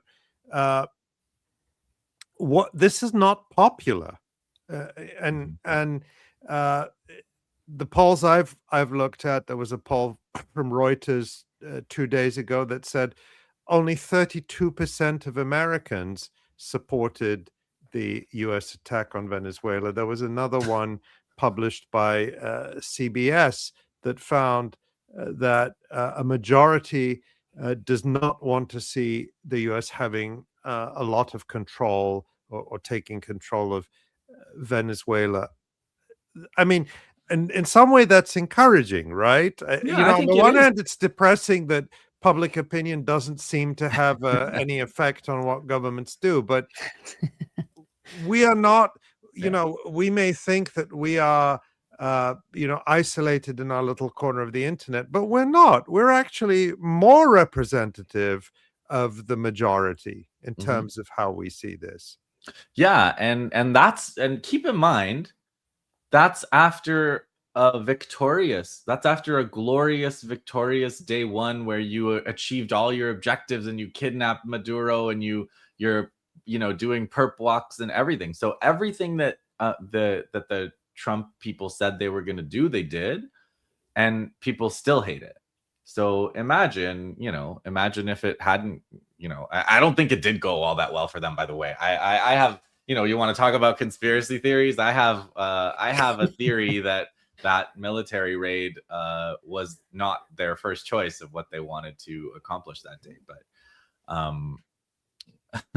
But when you think about how unpopular it is, even though it was successful on their terms, you can see how really unpopular it is. This scheme of theirs. Well, we do not know what the days and weeks ahead will bring. We can wake up to anything in this world, and I'm grateful that Justin, you're almost always there. I know you sometimes take a breaks because you're involved. Took a really long break a couple months ago, and which is fine. That's we'll allow that once in a while, but not right now. Not right now, Justin, because your insights, the care, your analysis always comes from very careful reading and observation, and that's why I find it, and so many other people find it, very valuable. So even when we don't have you on the Electronic Intifada live stream, I think it's only the second time, and that's our bad, because we should have you here more often. But even when you're not on the Electronic Intifada live stream, you are often on the Anti-Empire Project YouTube channel. You have your blog, and you provide regular, fascinating, well-informed updates. So I encourage people to subscribe to the Anti-Empire Project YouTube channel and to check out your website, and for you to come back and talk to us again, especially if the next material thing. the next thing happens, whatever it may be, heaven Well, forbid. whether or not the next thing happens. I do want to say I have exactly one video on Rumble too. So Oh, that's right. Oh, the one that you we and don't I need did to, together. go into details, but you can go and see That's a right. video on Rumble. I know this live stream is on Rumble right now. Well, we're hedging our bets because we never know which platform might not appreciate all our content as professional and careful and factual as we are. But we live in a world where being professional and factual is exactly what gets you excluded. So, it's right. not a easy place to be. But we're so grateful, Justin. Thank you so much for your great insight, and come back and talk to us again soon. Thanks, Justin. Bye, guys. Bye. All right. Yeah, we should have him on regularly for sure. Yeah, always really great insight, and I just love the way Justin thinks about things and ties things together. I always learn from him. So yeah, very careful, solid analysis. Yeah. Wonderful. Well, I'm so glad that we were able to get him on. Let's bring on Jon Elmer. Hello. I've been in the green room watching. Yeah. Felt weird. Yeah. Back in the day, Jon. You often appear on Jon's on Justin's show, so you can, people who aren't getting enough Jon Elmer on the Electronic Intifada can go and find your catalog on some of Justin's shows too, or our archives go ahead. Nora, Justin and I had a podcast called The Brief Podcast that was about resistance and empire, so people can check that out too. That was 2020, I think we started that. So yeah, that's still up in the archives of the internets. Amazing. All right, well, we're kind of continuing the thread with how Palestinian resistance factions in Gaza particularly are watching U.S. imperial plans in Venezuela and elsewhere. So guide us through what you're going to be talking about, Jon. Yeah, I mean, I thought it was important to bring to people what the resistance was saying about Venezuela. I mean, I think a lot of it dovetailed with things that Justin were saying, and they're on the front lines of this imperial war. So their opinion on it and their solidarity with the rest of the world experiencing this is, I think, an important part of the story. So we're going to hear from the resistance today on Venezuela. Great. And on their martyr leaders as well. Yeah, exactly. Well, take it away, Jon. All right. So you are watching and listening to the Electronic Intifada. I am Jon Elmer. This is the Resistance Report for day 825 of Israel's genocidal war. It's also been 91 days since the ceasefire agreement was signed, and I'll give an update on the status of that ceasefire today, but I think everybody knows it's not much of a ceasefire. But let's begin with the messages of solidarity from the Palestinian resistance to the people of Venezuela. This is a visual that was put out by the Popular Front for the Liberation of Palestine, showing the soldiers from Gaza and the soldiers from Venezuela in solidarity, sharing the same gun.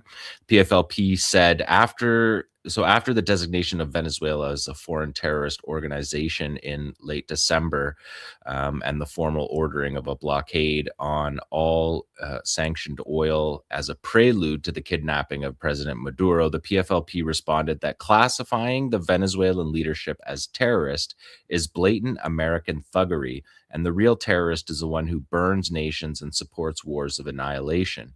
The Popular Front for the Liberation of Palestine condemns in the strongest terms the announcement by the U.S. President Donald Trump classifying Venezuelan leadership as a foreign terrorist organization, affirming that this decision presents the peak of political piracy and a blatant assault on the will of people and the usurpation of sovereignty. They went on to say, it is the American leadership involved up to its ears in supporting wars of genocide, especially in Palestine, and responsible for destroying homelands and burning nations around the world that should be classified as terrorist and pursued internationally.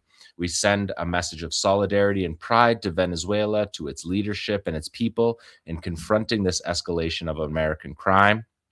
And we call on all free people of the Latin American continent, as well as the entire world, to unite and confront American piracy that aims to eliminate anyone who dares say no in the face of imperial hegemony.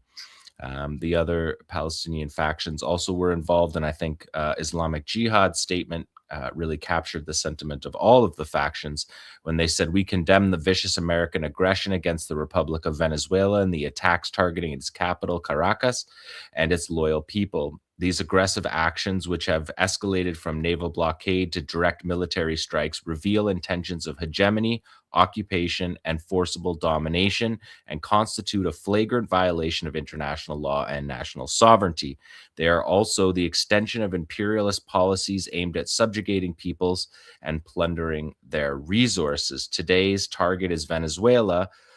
Today's targeting of Venezuela is a punishment for its steadfast international positions, particularly its historic and unwavering support for the Palestinian cause and the resistance forces in our region, and its standing with our people against war crimes and genocide. The Venezuelan people's struggle for freedom and sovereignty is part of our nation's own battle against hegemony and neo-colonialism. Hamas said along those same lines that it was an extension. The American actions, this American assault, was an extension of the unjust U.S. interventions driven by imperial ambition that have destabilized multiple countries across the world. The popular resistance committees condemned the attack as global fascism and savagery, and demonstrated the ugly face of successive U.S. administrations. And Hezbollah, too, had a statement about Venezuela. They said that they strongly condemn the terrorist aggression and American thuggery against the Republic of Venezuela, calling it an unprecedented and blatant violation of national sovereignty of an independent state, international law, and the United Nations charters based on flimsy and false pretexts. The attack constitutes a renewed affirmation of the approach of domination, arrogance, and piracy practiced by the American administration without any restraint, and stark proof of its disregard for international stability and security. It entrenches the law of the jungle and detonates what remains of the structures of the international order and hollows out of any substance that could serve as a guarantee or a safeguard of the people or the states of the world. The United States of America, which continues to live in a frenzy of control and hegemony, repeatedly exposes its true criminal face from Afghanistan to Iraq, Yemen, and Iran through the manufacturing of terrorism and support for its protege, Israel, which shares the same criminal, aggressive, and colonial behavior. And it's important to say about Hezbollah, the links between Hezbollah and Venezuela are very strong. I reported on the 2006 July war between Israel and Hezbollah, and there were pictures, posters, billboards, entire building-sized billboards up for Chavez at that time, who spoke forcefully against the Israeli invasion. And like Justin said, this position on Israel is built into the Bolivarian Revolution and into Venezuelan state policy. Chavez called the 2006 July war a fascist outrage and said that the Israelis should stand trial for that. So those kind of strong statements of solidarity have a long history in the region. And so when Venezuela was the victim of this attack in these past few weeks, the resistance spoke up about that. We can see in this next slide another one from the PFLP, of course, quoting the famous Che Guevara line, "Ever onward to victory." From Palestine to Venezuela, one front, one battle against imperialism, always until victory. The raid on Venezuela involved 150 U.S. aircraft from 20 bases, months of planning, and was part of a spate of U.S. attacks this year, which included participating fully in the genocide in Gaza, providing weapons and ammunition to the tune of $25 billion for Israel to carry out that genocide, along with its war against Yemen, which really lasted the entire time, the entire 2 years of the war, but was, of course, lowlighted by the 50-day war that Trump waged against Yemen. Failing war against Yemen, the 12-day war against Iran, and strikes in Syria, Iraq, Somalia, and Nigeria. So strong statements of support for the Venezuelan people from the resistance in Gaza and Hezbollah as well. If we look at the next slide, the PFLP also noted the martyrs that we talked about on last week's show. This is a PFLP Abu Ali Mustafa Brigades put out this martyr poster for the Chief of Staff of the 𝐶assam Brigades, Mohammed Sinwar. Mohammed Sinwar was assassinated on the 13th of May, but 𝐶assam Brigades just officially announced it a little over a week and a half ago, and we covered that on last week's show, but a little more here because these posters, I wanted to share with you the way that the joint operations room, the way the resistance factions work together, is always shown in these kind of posters and statements that are made about the fallen commanders. And just a little bit about Mohammed Sinwar, because we didn't get into that much yesterday. Last show, we focused on Abu Ubaidah, but Mohammed Sinwar's resistance trajectory matches many of the 𝐶assam Brigade's development from the time of the First Intifada in the 1980s, when Mohammed Sinwar was 13 years younger than his brother Yahya Sinwar at the time, and his brother was friends with 𝐓𝐡𝐞 𝐄𝐥𝐞𝐜 and Mohammed Daif and Rahui Mushtaha, who were the founders of the 𝐶assam Brigades. So he grew up and was raised in that community. He grew up in the camp in Khan Yunis, went to school at UN schools like everyone in Gaza. And when the resistance says to the people of Gaza, you are us and we are you, Mohammed Sinwar really speaks to that that kind of embedding within the civilian population that these movements grow out of. And the reason why they can't be defeated, they can't be especially defeated by collaborators. Mohammed Sinwar was key during the Second Intifada. He was key to, he's a key architect of 𝐶assam strategy all throughout from the beginning. But in the Second Intifada in particular, he was a key player involved in setting up the brigades of the 𝐶assam Brigades, moving from operatives into essentially starting to build a national army that would come about with, that began with the disengagement from Gaza, which Israel did after it was unsuccessful in putting down the Second Palestinian Intifada in the early 2000s. And Mohammed Sinwar called the disengagement one of the most important achievements of the Palestinian resistance. And right after the Israeli troops and settlers left the Gaza Strip, the 𝐶assam Brigades for the first time broke secrecy on who their commanders were, and Mohammed Sinwar was one who was named, and he was the commander of the Khan Yunis Brigades, which is where he grew up. In 2006, he masterminded the operation to capture the Israeli tank gunner Gilad Shalit, who was exchanged 5 years later for 1,000 prisoners, including his brother Yahya Sinwar, which changed the course of Palestinian history. The attack that captured the Israeli soldier was a tunnel operation, which is also something that Mohammed Sinwar was a key player in establishing the tunnel network, both the strategic tunnels that cross the border, but also defensive tunnels and logistics tunnels that provided the real underpinning, if you will, of this war. And the reason why the resistance was able to fight for 2 years and could still fight today is because of that tunnel apparatus. Mohammed Sinwar also was in charge of taking care of the captured Israeli soldier, and that's when they founded the Shadow Unit, which became a unit that was secretive until the middle of the 2010s.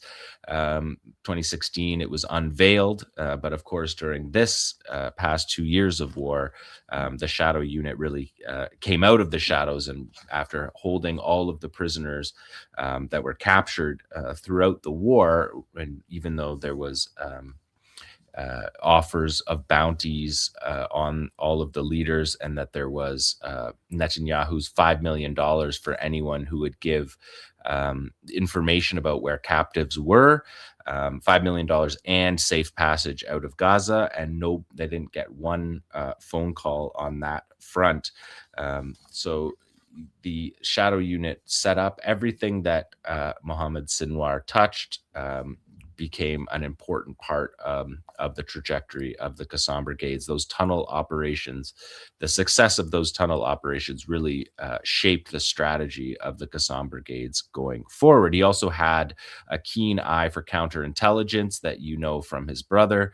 There was numerous attempts on his life, assassinations, really uncountable number of them. But in 2014, after one assassination attempt, the 𝐤𝐿 Brigades led Israel to believe that he had been killed in that assassination, which really freed him up for the years between the 2014 war and the 2021 war, where Israel thought that he was off, they thought he was dead.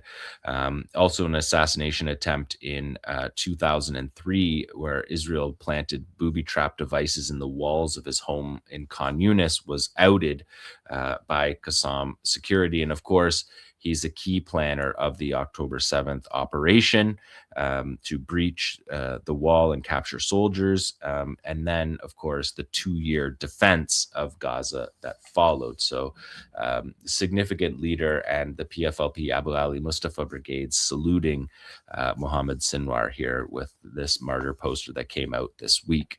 The next one is Abu Ubaidah. And I said I did Abu Ubaidah on the show last week, so I won't double down too much on that, but you can see we're looking at a martyr poster of Abu Ubaidah, and with his face revealed for the first time after his death, but of course his covered face in the background of that as well. The PFLP said the Popular Front mourns the leaders of the Al-Qassam Brigades and affirms that their blood is the fuel for the continuation of the resistance and a curse that will burn the delusions of the occupier. We stress that the unity of blood and destiny in the field is the rock on which occupation's conspiracies break. The absence of these figures will not weaken the resistance, but will beget generations capable of carrying the banner and continuing the struggle, the path of struggle and liberation. We pledge to them, to the souls of the fighters, that we will remain faithful to their commandments, that our guns will continue to be raised side by side until victory and return and the liberation of Palestine from river to the sea. So again, the joint operations room that we saw operating together throughout the war, operating in this sphere as well, saluting the leaders, all of one gun, as the PFLP said. Islamic Jihad said the same thing, that they were a beacon of light, lighting the path for future generations. The movement pledged that the blood of the fighters across all resistance factions will fuel the drive towards liberation. The Popular Resistance Committee said about Abu Ubaidah that he was the voice of the oppressed people and the valiant resistance who became an icon of the oppressed, the revolutionaries, and the mujahideen of the world. The DFLP also offered their condolences, saying that they reaffirmed the commitment to the martyrs and the unity of our people and resistance in the trench, in one trench of the common struggle. And I think that's always an important thing to highlight, because the major split in Palestinian unity is not between the different political factions. It's between the Palestinian Authority, who is a collaboration organization, and the Palestinian resistance. And each of these factions underscore that in every military action and also in their rhetorical actions in this case. The next slide, we can see the PFLP this week also, actually last week, announced their martyrs from the Battle of Al-Aqsa flood. They said that our martyrs are the beacon of liberation and return. They are the eagles of the glorious October 7th epic. And these are fighters from the West Bank, Gaza, and Lebanon. In Lebanon, a number of senior leaders were assassinated, most notably Mohammed Halil Washash, who was the commander and Central Committee member who was assassinated in Lebanon on the Lebanon-Syria road with a couple of his comrades in August of 2025. The PFLP said their blood will become a testament to the great truth that martyrdom is a deeper presence in the collective consciousness of our people and our nation, and that the martyr has become an idea that never fades, a legacy that flows through the veins of the resistance, becoming a seed that sprouts 1,000 fighters and a resounding voice that awakens an entire nation. The PFLP did acknowledge their fallen fighters during the war, something that 𝐤𝐿 did not do. Islamic Jihad did not do either, but this is the first comprehensive accounting for the PFLP of their fighters lost. And of course, their fighters, they lost many fighters in Lebanon during the Lebanon front of this war. The next one is the 𝐤𝐿 Brigade's martyr poster for their top leaders. That says, "We will continue the path and we will not stop the march." And it's important to note that these are all of the significant leaders, Mohammed Deif in the center there, but all of their top founding leaders that were killed in this war. But it hasn't destroyed the group, neither the resistance group, as my segments on this show for the past 2 years have clearly shown, but also after the war, Hamas has internal elections prepared for later this month. They intend to hold those elections for leadership positions in Gaza, the West Bank, and abroad for the Shura Council and the Politburo, the Political Bureau, and the movement confirms that Gaza is fully prepared to participate in the electoral process. Communication among the leadership remains intact despite Israeli aggression aimed at it for 2 years. All vacancies resulting from the assassination of commanders that you see here on screen have been filled and were filled immediately.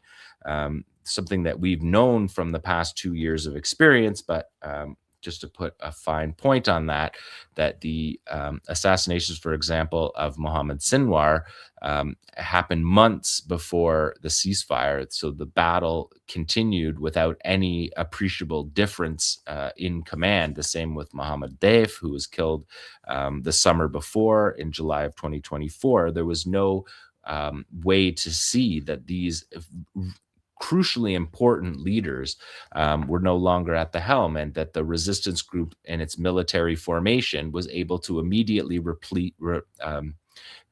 replace those who were killed. And that is the militant structure, the army-like structure that the 𝐤𝐿 Brigades set up. And it was something that allowed them to foil all of Israel's attempts to destroy and to claim victory in the genocide in Gaza. And just a note that Netanyahu talked about the strength of 𝐤𝐿 despite the loss of these leaders when he went to the U.S. At the end of December, and he went to meet with Trump and Mar-a-Lago.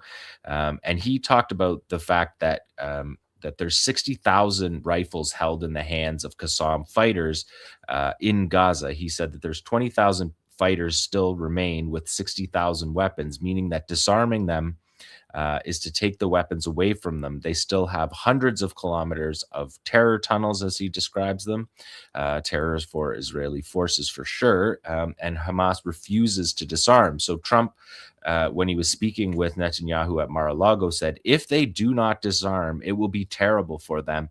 It is going to be really bad. They signed an agreement and Israel cannot be blamed. There are other countries ready to enter and eliminate them, which we know is not true. And if it is true, is not going to happen. Israel couldn't do it in 2 years with $25 billion of U.S. Support, and it's unclear how a smaller force would be able to do that.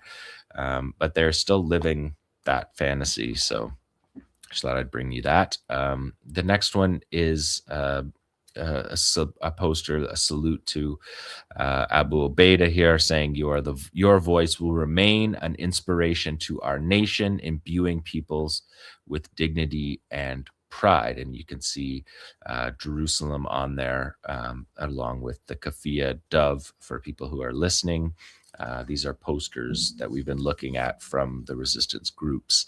The next one is a poster that 𝐓𝐿 made for the new Abu Ubaidah, who spoke last week. And if you didn't see the Resistance Report segment on there, you can always find those on our YouTube page. And there's a Resistance Report playlist to get caught up. If you missed it, I won't retravel the ground on Abu Ubaidah, but that's the last segment that you'll find on our YouTube channel if you want to watch that. This was from his speech acknowledging the death of Abu Ubaidah. They are continuing the name of Abu Ubaidah, and this poster says, has a boiled down version of what Abu Ubaidah said in the speech, that indeed the blood of our people, our fighters, and our leaders that was spilled on the soil of Gaza is a charge laid before all and a call for the Islamic nation to rise, to shake off the dust, and to mobilize in support of Palestine and Al-Aqsa, for which Gaza has offered the most precious of what it possesses, excused before God that it fulfilled its duty and continues to do so in defense of the most just cause.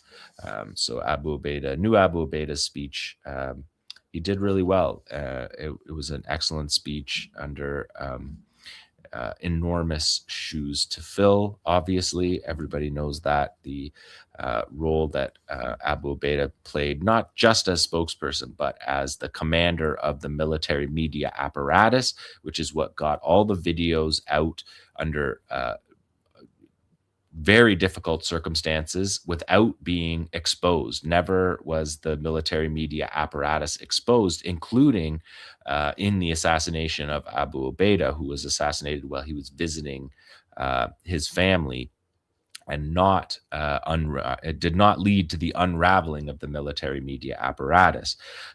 So an important note there. And one more too this week, that the 𝐓𝐿 Brigades marked the 30th anniversary of the death of 𝐓𝐿's first engineer, Yahya Ayash, with a quote from Yahya Ayash, who was killed in January 1996. His quote is that they can uproot my body from Palestine, but I want to plant in the people something that they cannot uproot.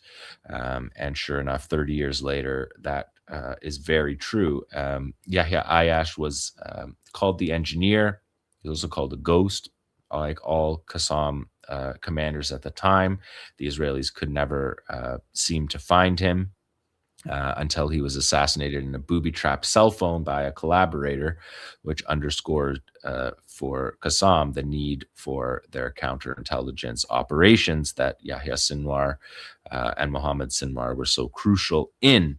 The key with Yahya Ayash is he was a bomb builder, and he taught people how to build the bomb. So he moved the 𝐓𝐿 Brigades from operatives into the beginning of a military force that could arm itself and carry out resistance operations with homemade supplies. And that knowledge, that know-how that he brought was spread throughout the 𝐓𝐿 Brigades and really perfected within the 𝐓𝐿 Brigades. I don't think he could have known in the 1990s that only 6 or 7 years after he came up with these homemade explosives that they would form the foundation of the 𝐓𝐿 Brigade's rocket apparatus.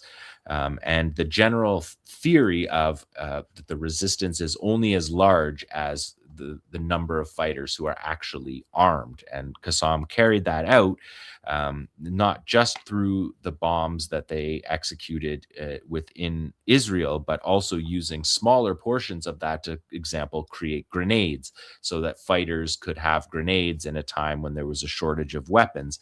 And putting a weapon in the hand of every fighter is what grew the 𝐶𝐤𝐿 brigades into a national army. So the spread of that knowledge is really critical.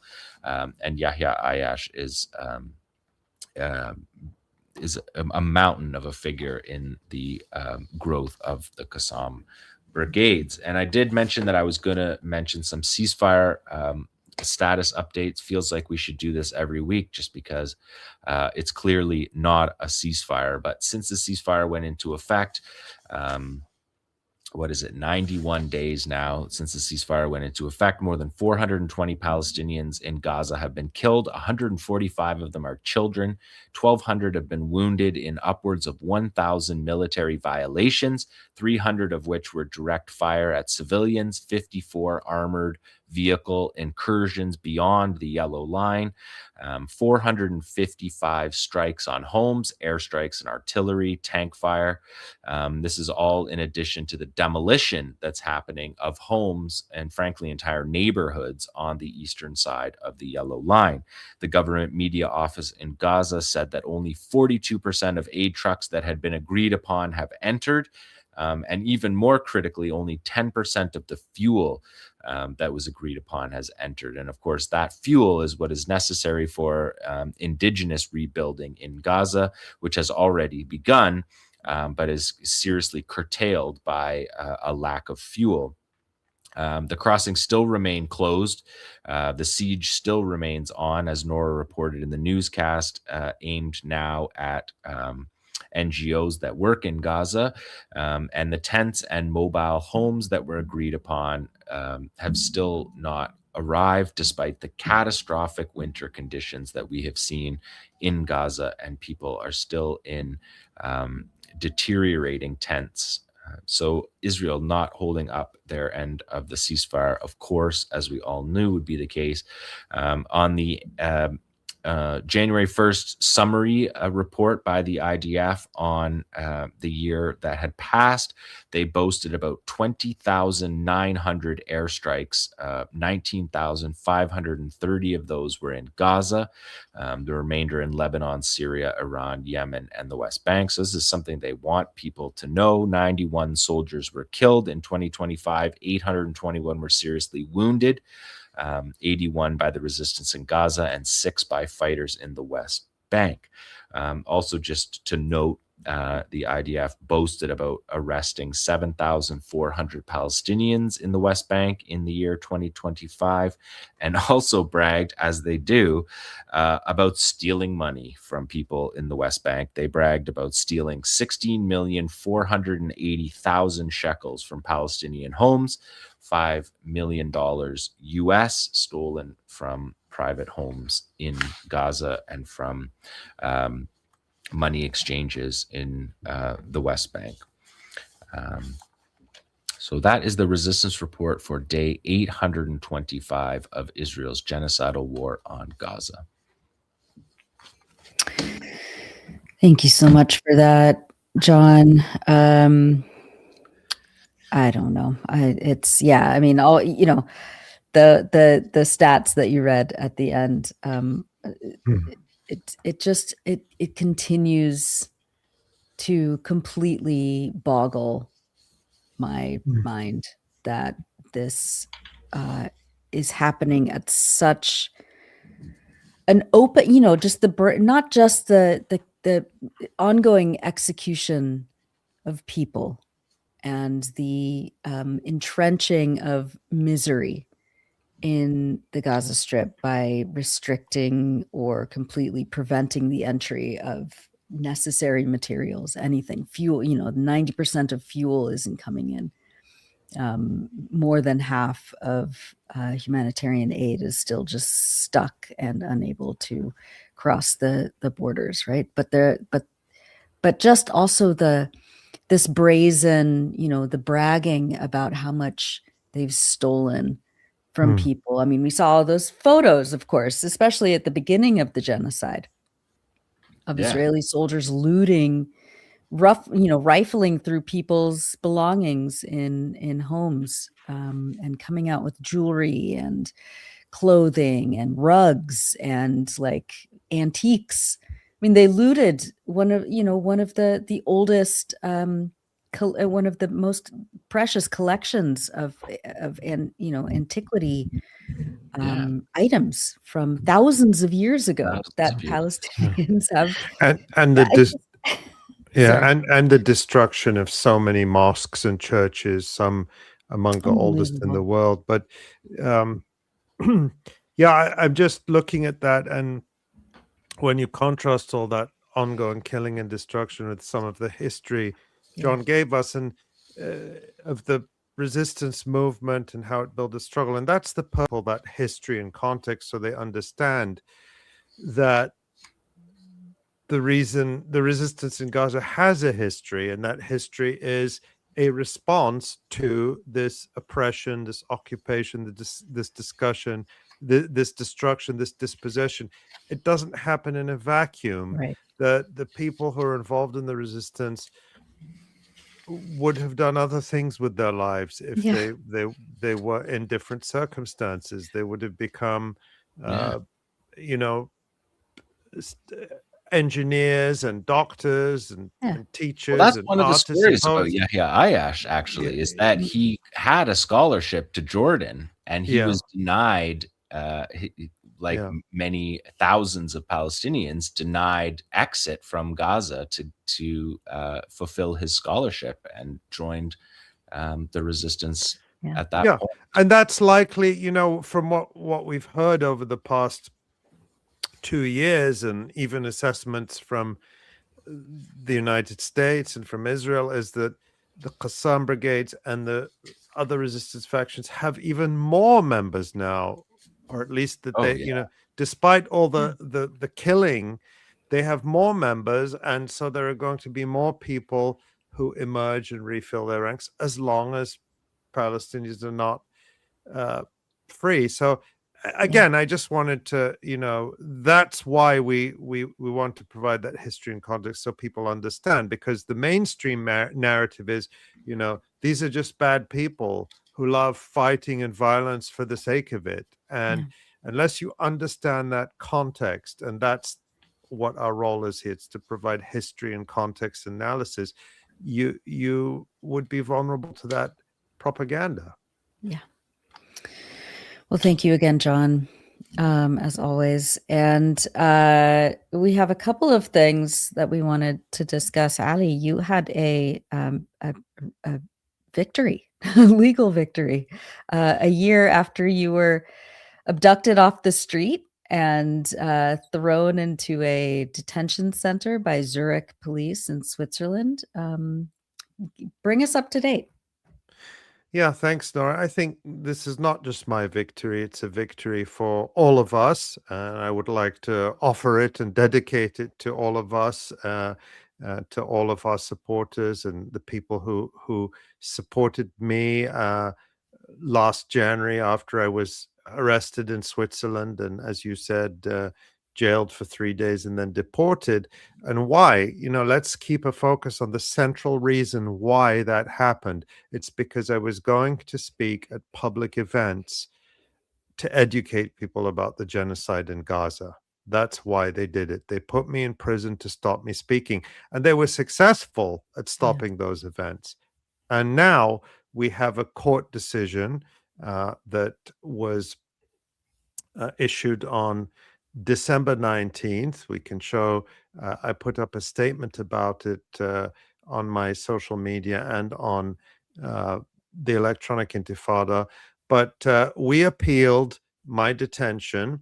The administrative court of the canton of Zurich ruled on 19 December that my arrest and detention last year was unlawful and violated the Swiss Constitution and the European Convention on Human Rights, because there was never any lawful basis for my detention. And the ruling goes into more detail about how basically at every stage the procedures that the police carried out against me were illegal. But not just illegal, but violated the European Convention on Human Rights. So this, I hope, has a wider relevance in, across Europe, where there is so much of this repression. So I'm delighted about that. And I'll just mention that all of this legal action and my ongoing cases in Switzerland, which we can say more about, were supported by a crowdfunder. So it's, many people watching today and listening today very likely contributed directly to this victory. And so I want to say thank you to everyone for that. That's great. So lay out what this ruling means, what the next step is. What about compensation for your human rights being violated and the fact that you were thrown into this detention facility for essentially being Palestinian and planning to talk about Palestine and Gaza? Yeah, well, one thing I'll say is that the court awarded our legal costs, so that's great. The Canton of Zurich will have to pay the legal costs for this. And the next step is that once they have 30 days to appeal. Of course, they could, but I don't want to sort of tread into legal territory where I shouldn't. But it is a very strong decision. It is in German. But it is a sweeping decision. It's they said everything that happened basically was blatantly illegal, unconstitutional, and baseless. So I would be surprised if the Canton of Zurich rather were to appeal, but in theory they could. But after 30 days, it becomes final, and then I can apply for compensation for my false imprisonment. Now, from what I've understood, the compensation is relatively minimal, but to me, it's a matter of principle. And as I said in my statement, I will donate whatever compensation I get for the direct benefit of people in Gaza, and to the extent that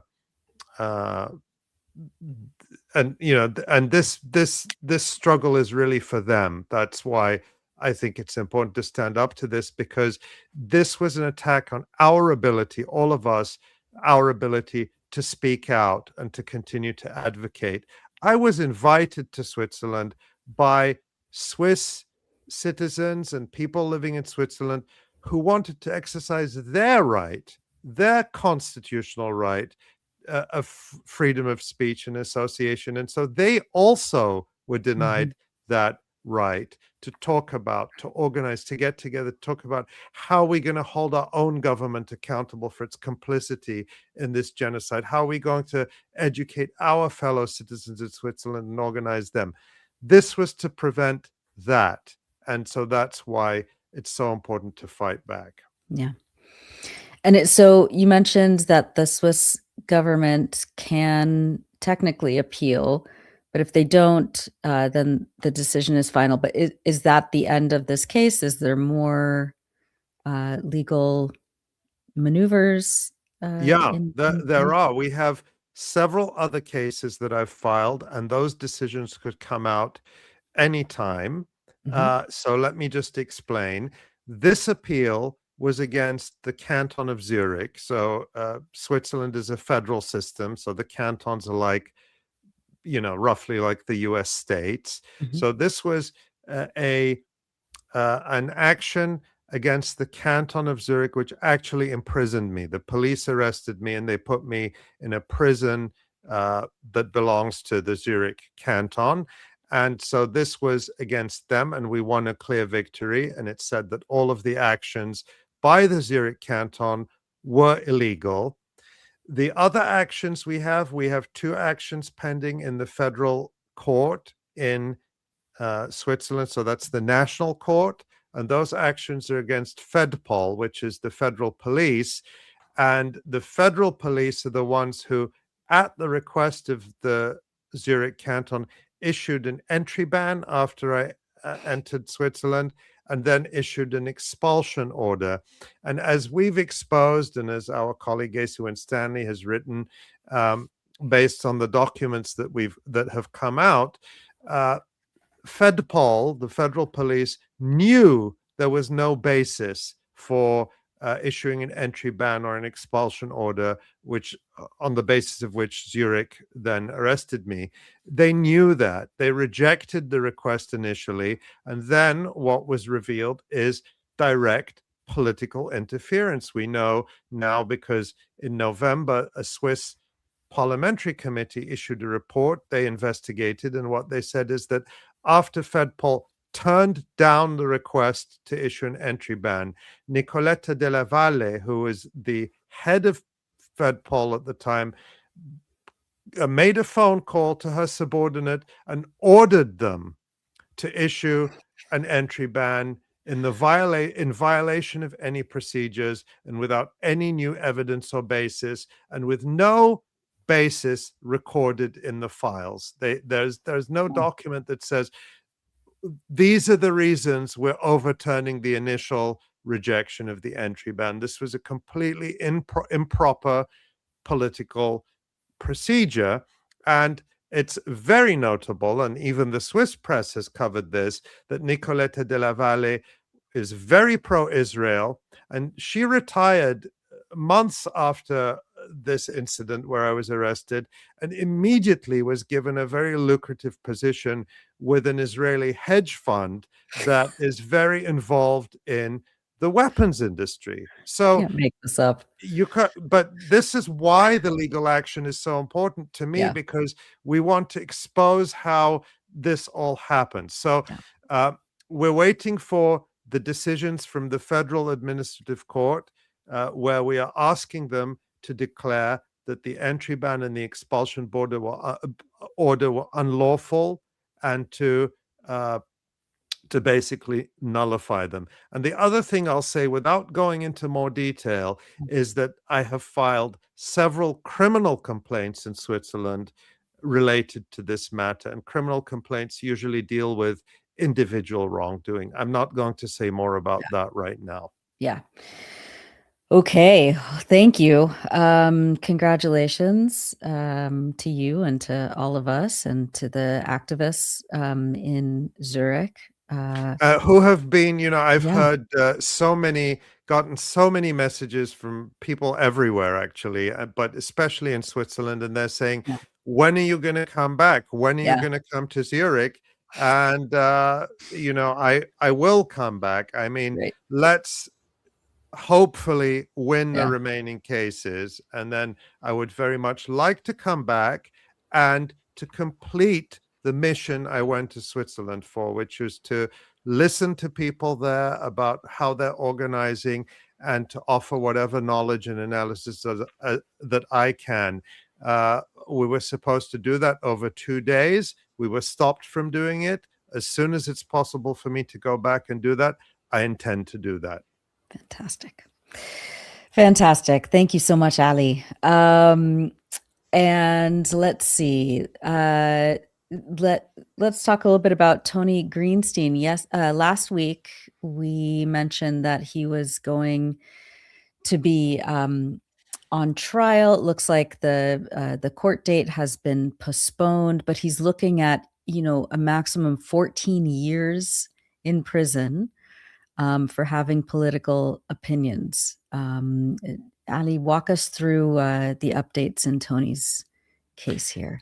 Yeah, you can see there on his blog post a picture of the supporters outside the Crown Court in Kingston, which is a town on the Thames River west of London, where he was on trial. His trial started on Monday for basically they accuse him of supporting a terrorist organization for tweets he'd made basically supporting the right of Palestinians to resist without ever mentioning Hamas. And this is a serious charge under the Terrorism Act, where he could, they're prosecuting him under a very draconian provision which carries up to 14 years in prison. Now, even a day in prison would be outrageous, but the prospect of 14 years for Tony, who's in his 70s, he's a grandfather, he's a long-time Jewish socialist activist and trade unionist, it's outrageous to think about. So basically, the trial opened on Monday, on January 5th, and then it was quickly adjourned until August. And really, from what I've understood, the reason for the adjournment is because this, according to Tony, as he explained in his blog post, he says this judge is very much in favor of the prosecution, biased towards the government. And as the government argues, or the Crown Prosecution Service argues in these cases, typically, they want to keep any of the political context outside of the courtroom. Because, of course, this is, he's being charged for political speech. Right. So he wants to go in and talk about, what is the context for what I said? What's actually going on in Palestine? What's happening in Gaza? And the judge wants to exclude all of that, to focus just on the very narrow, just a few words, the very narrow facts, to make it almost impossible for him to put up a political defense for a political charge, to say, this is what I said and this is why I said it. So that issue has now gone to the Court of Appeal, and that will set really the rules of the game for the trial as to whether he's allowed to bring in the context, the history, what Israel is actually doing. I apologize to Tony if I take responsibility for this explanation, because I don't want to put words in anyone's mouth, but that's basically what I understood the issue. So presumably his trial will resume in August, and we'll be watching it. And of course, it's outrageous that he even has to face this in the first place. It should be thrown out. Absolutely. Incredible. Okay, so we're going to keep our eyes on that. And then finally, there are hunger strikers, as we've been reporting, in the UK, who most of them, I think there's 6, most of them have been on hunger strike for now nearly a month and a half, some 2 months. And it looks like the state doesn't care, wants them dead. Ali, what do you know about these updates? Yeah, I wanted to highlight this. We need to keep them in our hearts and minds. And Al Jazeera English actually had a very good, thorough report published today, and they say, I'll just sort of read through some of the highlights of it. Hiba Moraisi and Kamran Ahmad, Palestine action-linked British activists on the brink of death, are determined to keep their prison hunger strike until their demands are met, their friends and relatives told Al Jazeera. They've refused food for 67 and 60 days, respectively, as part of the rolling protest that began in November. 5 of the 8 individuals who've participated overall have ended their hunger strikes over health fears. Louis Chiaramello, who turned 23 on Thursday, is the 3rd prisoner who is still refusing food. Muraisi, the longest fasting member of the group, Hiba Muraisi, looks very pale and thin, said her friend. Amarin Afzal, who visited her on Wednesday, her cheekbones are quite prominent. She looks quite emaciated. Moraisi, I mean, just to give you a sense, these are ordinary people standing against genocide and making this extraordinary sacrifice. Moraisi is a Londoner who worked as a florist and a lifeguard. She's now reportedly suffering from muscle spasms, breathlessness, severe pain, and low white blood cell count. And these horrific symptoms are very much what I remember from all the coverage of the wave of hunger strikes in Palestine around 2011, 2012, and after. And this is now happening. And so as for Kamran Ahmad, he's a mechanic from London. He has lost his hearing in his left ear, suffering chest pains, breathlessness, dizzy spells, and has a low heart rate that sometimes drops between 40 beats per minute, according to friends and family who visited him. So the hunger strikers' lawyers are calling for a meeting with David Lammy, the British Deputy Prime Minister and Justice Secretary, hoping to discuss their situation. Despite criticism from doctors, United Nations experts, some politicians, and leading lawyers, the government has refused, saying hunger strikes are not unusual in prison and policies regarding food refusal are being followed. So business as usual. Amazing. As far as Amazing. the British And what government is concerned. And what are the demands? Why are they hunger striking? Just remind people. Right. Yeah. So the demands are that the demands relate to, of course, these. Let's remember how all this started. These are members of a non-violent group, Palestine Action, that has been taking action to try to halt the genocide, and then the British government outlawed them. And in order to make protests of there's basically a crime. So their protests, their demands include that they be released on bail. These hunger strikers, again, they are there for non-violent. They have not hurt anyone. They've not tried to hurt anyone, and they're not being allowed out on bail. So some of them have been in prison awaiting trial. They have not been convicted of any crime, but they've been in prison for more than a year, and they have been denied bail. So one demand is that they have bail, the right to a fair trial, and for the government to revoke the proscription of Palestine Action as a quote-unquote terrorist organization. And of course, they're also still focused on Gaza, so they're calling for the closure of all sites related to the Israeli weapons company 𝐓𝐡𝐞 system. And they're also facing repressive measures in prison that are denying them access to their mail, to books, to papers, and so on. So they are political prisoners who are being held for protesting a genocide, and they are being treated as criminals. And that, of course, is a fundamental distinction, but it's very much in line with the British government's efforts to turn anyone who objects to the mass murder in Gaza into a criminal. Yeah, no kidding. And part of a tradition of that in both England and for Palestinians in prison in Palestine. So it brings together two very rich histories of political protest. And it's a very direct history, because most of the repressive laws that Israel uses against Palestinians are actually inherited British laws. They're laws that were on the books at the time of the British Mandate, the colonial rule in Palestine. So things like the Defense Emergency Act of 1945. Israel kept all of those repressive measures in place. So often, it's the same mindset, the same brutal colonial mindset, but it's often literally the same laws. Yeah. And in the same facilities, some of those, some of the oldest jails and prisons in occupied Palestine are the ones that the British constructed, and they're still in use today. Just absolutely horrific.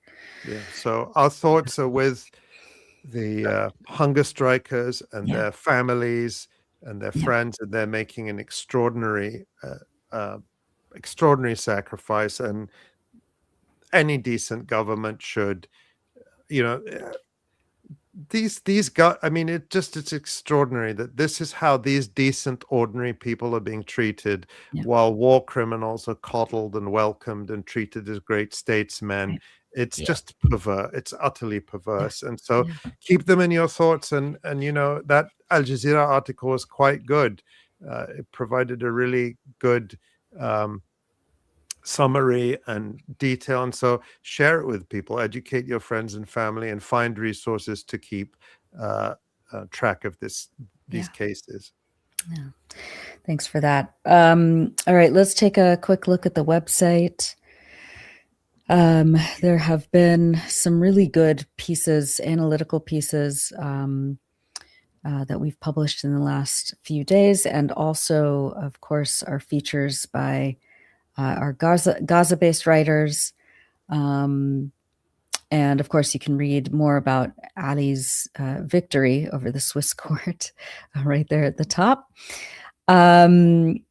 We have this great piece, over recent days. Of course, the BBC's coverage of the genocide in Gaza has been outrageous from start to finish. And people are also noting in recent days, to bring it back to our discussion with Justin, how people have leaked guidelines that were given by the BBC to its journalists, saying that they're not allowed to refer to the kidnapping of the president of Venezuela as a kidnapping. They have to use the term capture, which gives it some legitimacy, as if he was a wanted criminal and the rightful forces had captured him. So they're not allowed to say kidnapping or abduction. So we have a story from Martin Asser, who is a journalist who worked with the BBC for 22 years and is now providing almost an expose of how the BBC manipulates information. And we do have some fantastic features, as you mentioned, Nora, over the New Year period and the holidays. We slowed down a little in terms of publishing, because everyone needs a bit of a rest and recuperation. But there's plenty of fantastic features, particularly from our writers in Gaza, and a lot more coming. 2026 isn't looking like it's going to be a calm and quiet year, and so we're going to be here to cover as much as we can. There's also that great interview with 𝐓𝐿𝐴, with a member of the band 𝐓𝐴, which is, of course, the Irish, very pro-Palestine, very anti-genocide, fusion hip hop. I don't know what they're kind of genreless. They're super fun to listen to, and really fantastic political analysis that they both weave into their songs and also just say in interviews. And so one of our contributors got to sit down with the band, and so I encourage everyone to read that. It's super fun. And then we have all of our staff news posts and analyses, and then, of course, our features. So that's all on electronicintifada.net. Ali, who do we have to thank this week? Well, we have so many people, and I really, again, want to stress my thanks to everyone. It was a successful year-end fundraiser. People really showed support for our work and put a lot of trust in us to keep doing this work over the coming year, and we're going to do that. And so I'm just going to say a few thank yous to Sue, Ted, Zahir, Cynthia, Nancy, Don, Alfred, Sam, two Nancys. Hey. Another Nancy. Nancy Tain. Timmy, Ahmed, and oops, I got my note here. Ed and Beverly. Thank you all, and thank you to everyone who has supported us over the past year, over the past many years, and for your support during this past campaign that is going to allow us to continue doing this work, to continue supporting our colleagues in Gaza, which we are doing. We continue to support them very directly to do the work that they're doing. And we rely on them because there are still no international support reporters in Gaza. And so without the journalists and photographers working in Gaza, we would have a very hard time knowing what's going on. So that's also part of our mission, is to be there for our colleagues in Gaza, and you are helping us do that in a big way. That's right. All right. Well, thank you so much. I want to thank, of course, Tamara Nassar, our director and producer. Thank you, Tamara. Thank you, Eli Gerzon, for social media, Pierre Loisel for radio show production. Of course, Maureen and Michael, and Omar, Khaled, Leah, Dave, everyone at the Electronic Intifada and Asa, of course, who will be back next week. And we will be getting stickers out. Oh, yeah. As we said on I our have last some to show on send to you. December Okay. 30th. It might take us a little while because, you know, right. We do all this ourselves. We do have some volunteers who are going to help us. So be patient, but we will get all the stickers out as soon as possible. That's right. Thank you. And on behalf of myself, Ali, John, and Tamara, thank you all, and we'll see you next week.